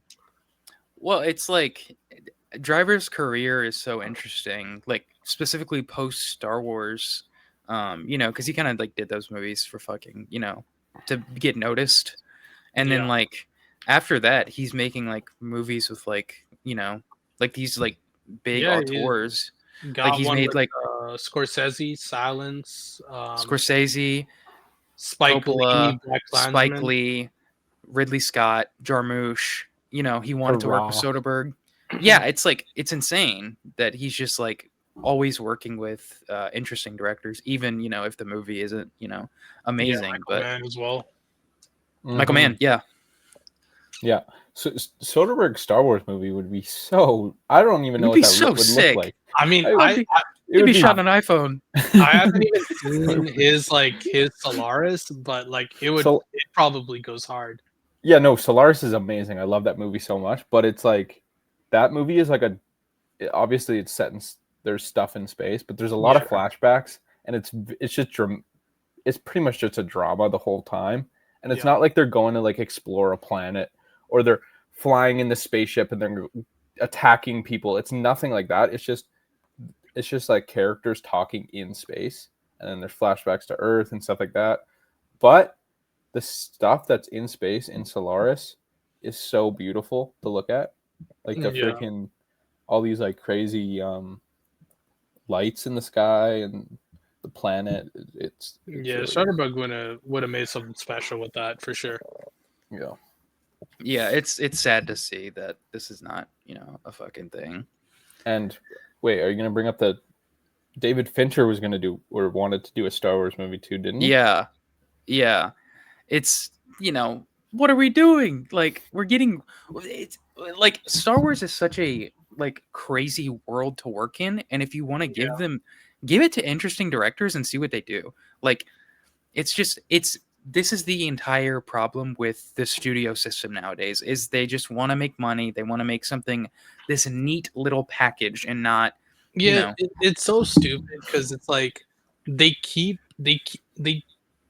want to stay in the Skywalker saga. It's like yeah this has been done. Like you're Yeah. just overdoing it now. You've been overdoing it since the sequel trilogy at this point. It's like that wasn't needed, but sure, it was fine for what it was. But like, come on, let's end it off here. Let's call it quits. Yeah. You already have multiple directors, accomplished directors, asking to be a part of this world and make their own Mhm. projects in it, which isn't a bad thing. They're expanding the world you've already built. Yeah. And that just further, that helps people just like learn more about the universe it's in. They rejected the Zack Snyder horror Star Wars movie. I mean, that turned out to be like Rebel Moon, but obviously there was a lot of like changes that need to be made, so it's like not a copyright project at that point. Yeah. Um you're getting rid of David Fincher, you're getting rid of freaking Soderbergh. It's like, what are we doing? It's like this does nothing to harm you. This literally does. You could only go up from here. Like, Yeah. well, I don't see a way where you lose out of this. Well, it's also like, it's Soderbergh and Fincher. Like these are well acclaimed, not even just well acclaimed guys, but like these guys make money too, or like have made movies that make money and like Yeah. do well. It's like you just pitched this as an idea from the guy that made Ocean's 11. Yeah, you made the guy who made That's Ocean's true. 11. Yeah. Get the guy who made Fight Club and Seven. Exactly. Yeah, but Yeah. Social Network. No, Fight Club and Social Network. Those two movies, like that's what true. But you it's get- also like, oh, from the guy who made Fight Club and Social Network, why the fuck is he directing my Star Wars movie? That's what all the Star Wars babies would be like. Yeah, but know? Star Wars babies need to get a grip, bro. Yeah, but they Star do Wars need to get babies it. also want Star Wars movies, They do, No, they but they don't. want They them actually their don't. way. They want want them their story yeah. way. projects. No one hates Star Wars as much as Star Wars fans. That's true. Like, that's honestly true. actually I mean, insane. I feel like David the Fincher public audience would be more in. David Fincher would be the best director to ever touch a Star Wars movie if he made one. Sure.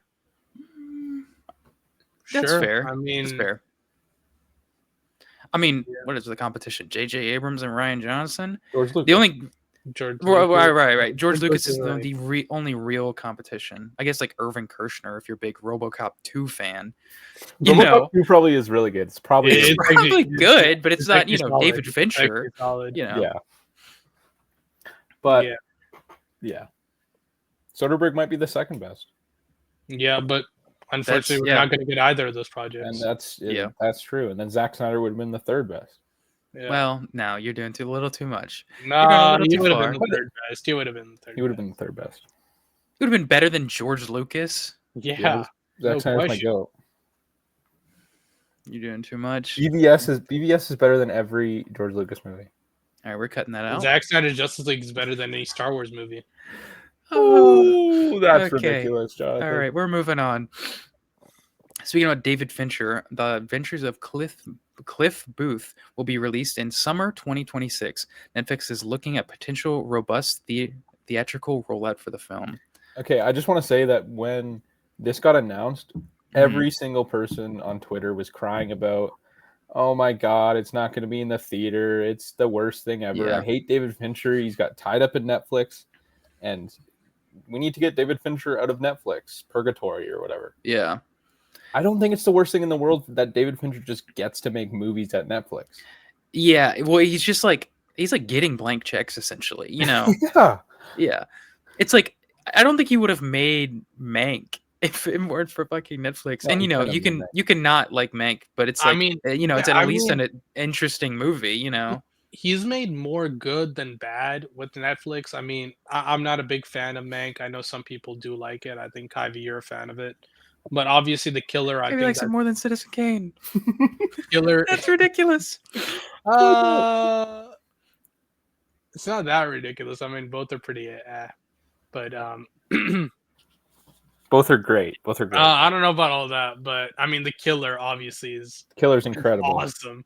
And then, I mean, you can't even forget about Mindhunter, which is like one of the most beloved shows in the public, and everyone's begging for that one. Freaking third season. But Netflix will like go make that Quentin Tarantino joint. However, David Fincher, on the flip side of Netflix conversation, he's making Tarantino slop and Squid Game slop. Is that even real, bro? Is Squid Game even real? Let's refrain from calling Tarantino slop, bro. This is Tarantino slop. This is Tarantino slop. It's not. This is not even. No, it's different if Tarantino made the movie. It's like Tarantino is like giving. Why would it be different if he made the movie? It's different. It is different. It's an artist at the helm of it. It's like he just wrote it and he's like whatever. I'll just give it. Yeah, but he wrote it with the intention of directing it. But he's like, yeah, but he's a loser. He's a loser and he didn't want to. You're the loser for thinking he's a loser, buddy. He 100% is a loser. His 10-film role is the most ridiculous thing in the world. It's some loser shit. He's such a loser for Jonathan, that. wouldn't you like to see what late style Tarantino would look like? Sure. I mean, he does 15 Quentin Tarantino movies. There's like just because he directs 10 movies doesn't mean he's going to stop working. He's going to continue writing without a question. All right, bro. Will he? It's like probably like But at that point, why? Why does he have to? He's made his money. He's made his movies. It's like he's gonna like game, no, he's gonna write like fucking books and plays.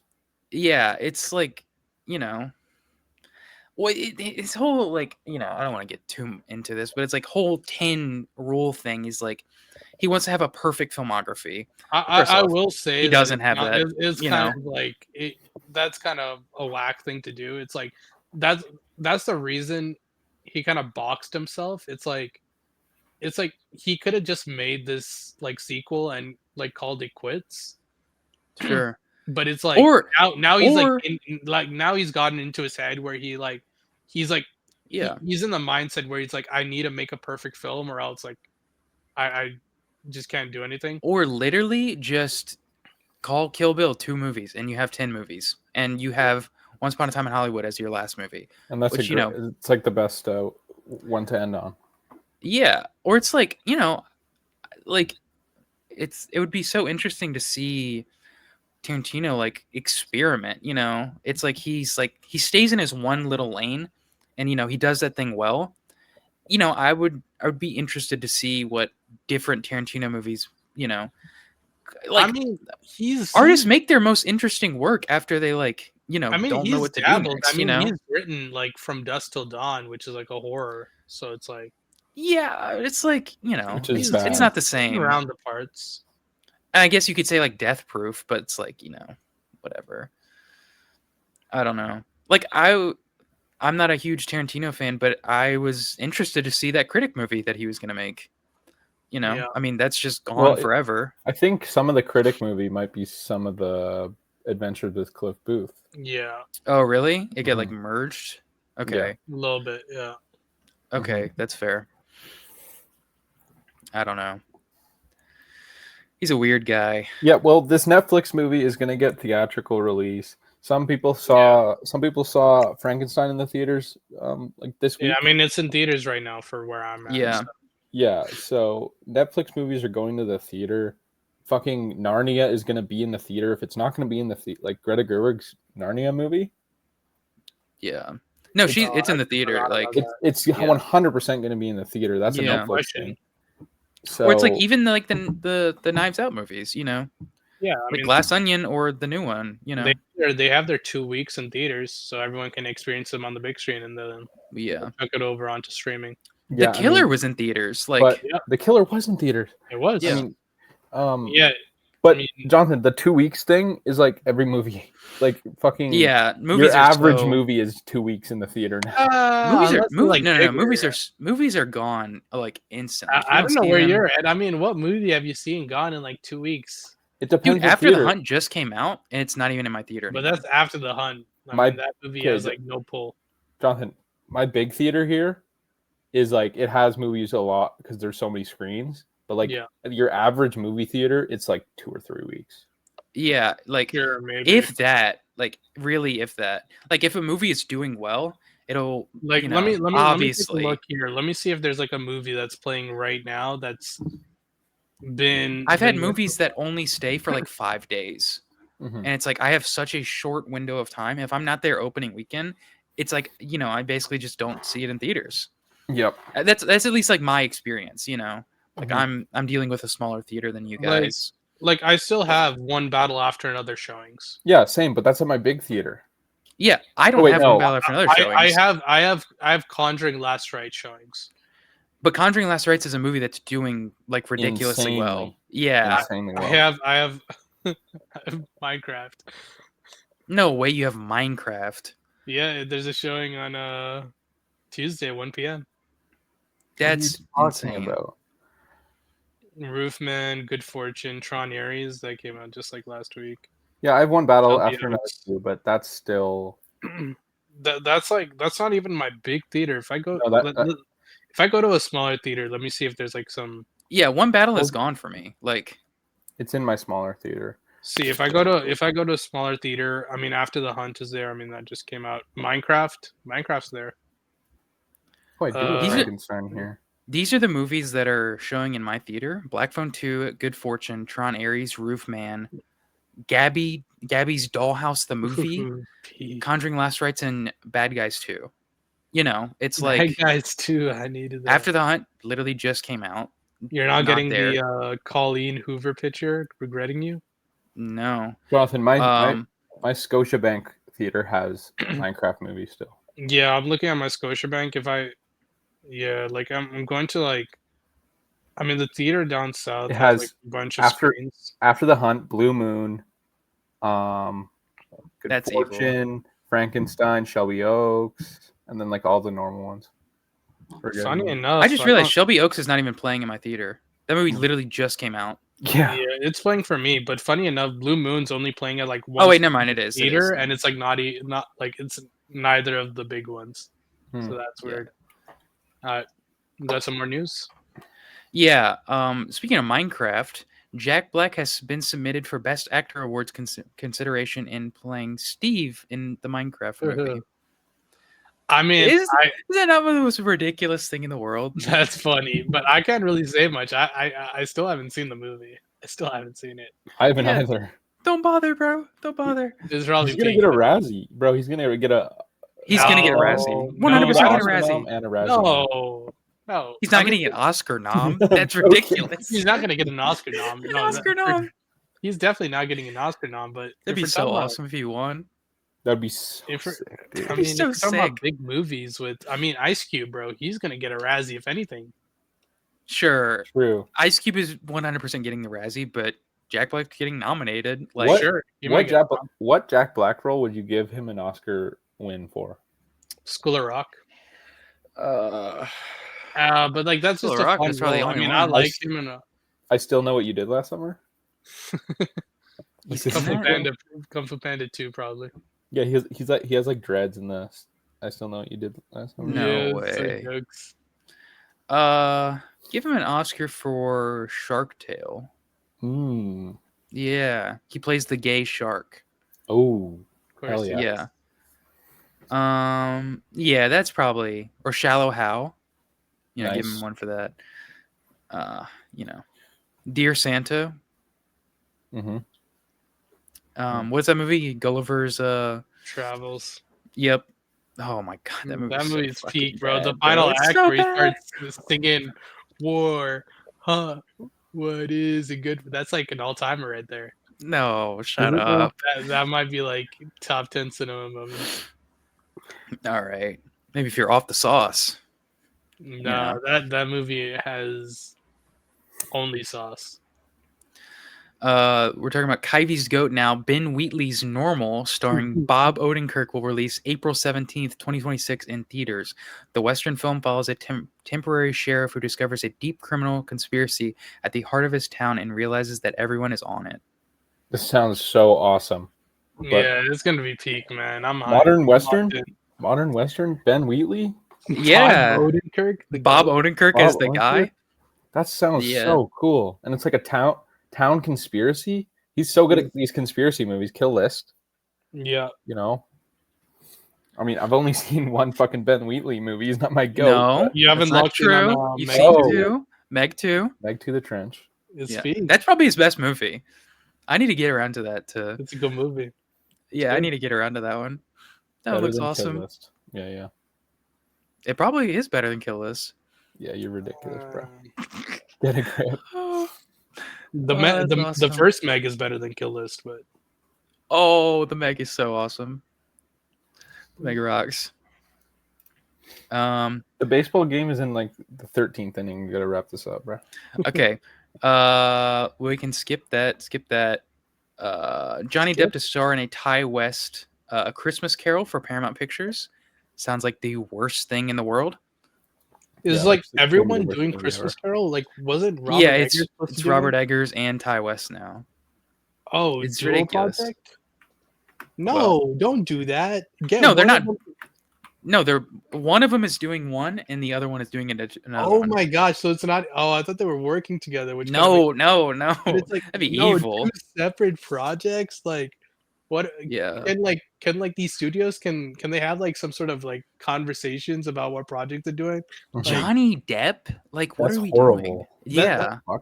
I mean, it's like I don't know. It might be interesting, but it's like we don't really fucking left that guy behind. We don't need 2 of these projects, man. Dude, that's gonna be like an all-time bad. That might be an all-time bad movie. That may be the worst movie of all time. Like genuinely, it might be down there. Like it's insane. The Eggers one's gonna be good though. Sure. We'll see. Maybe. We'll see. Probably. Jennifer's Body director Karen Kusama confirms Diablo Cody is working on a script for the sequel. Quote, I'm not going to give anything away, but it sounds fun and crazy like the first film, and I have no doubt that Diablo will do something absolutely incredible with it. Are we getting Megan Fox and Amanda Seyfried? I'm 100% sure we are. Then I'm in. Yeah, like, of course. I'm never. I didn't know that this was like a thing. Like, I don't know.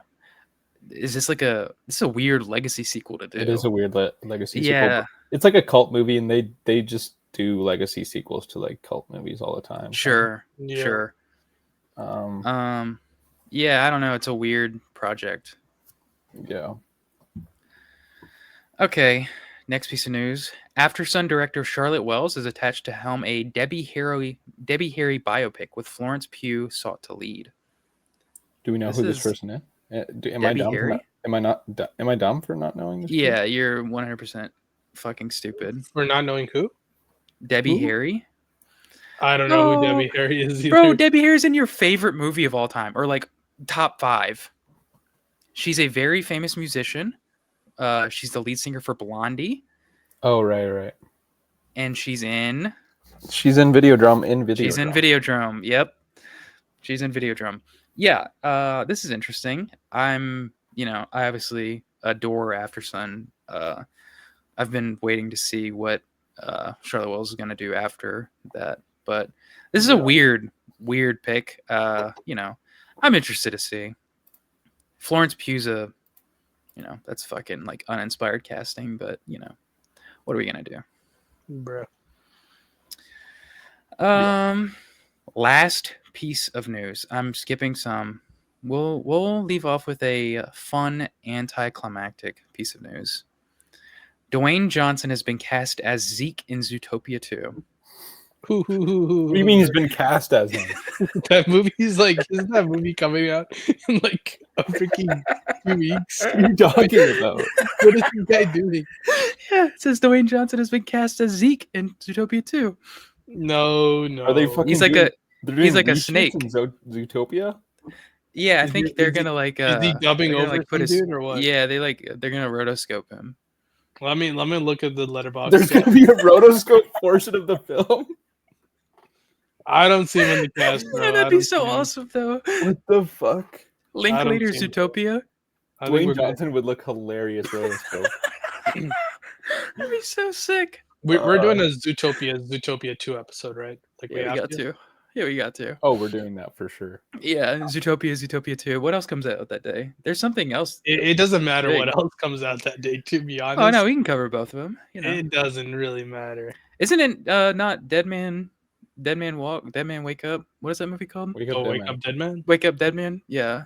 Is that coming out then? We're gonna have to do it then. Yeah, we're gonna have to do it. We're gonna special guest for that episode.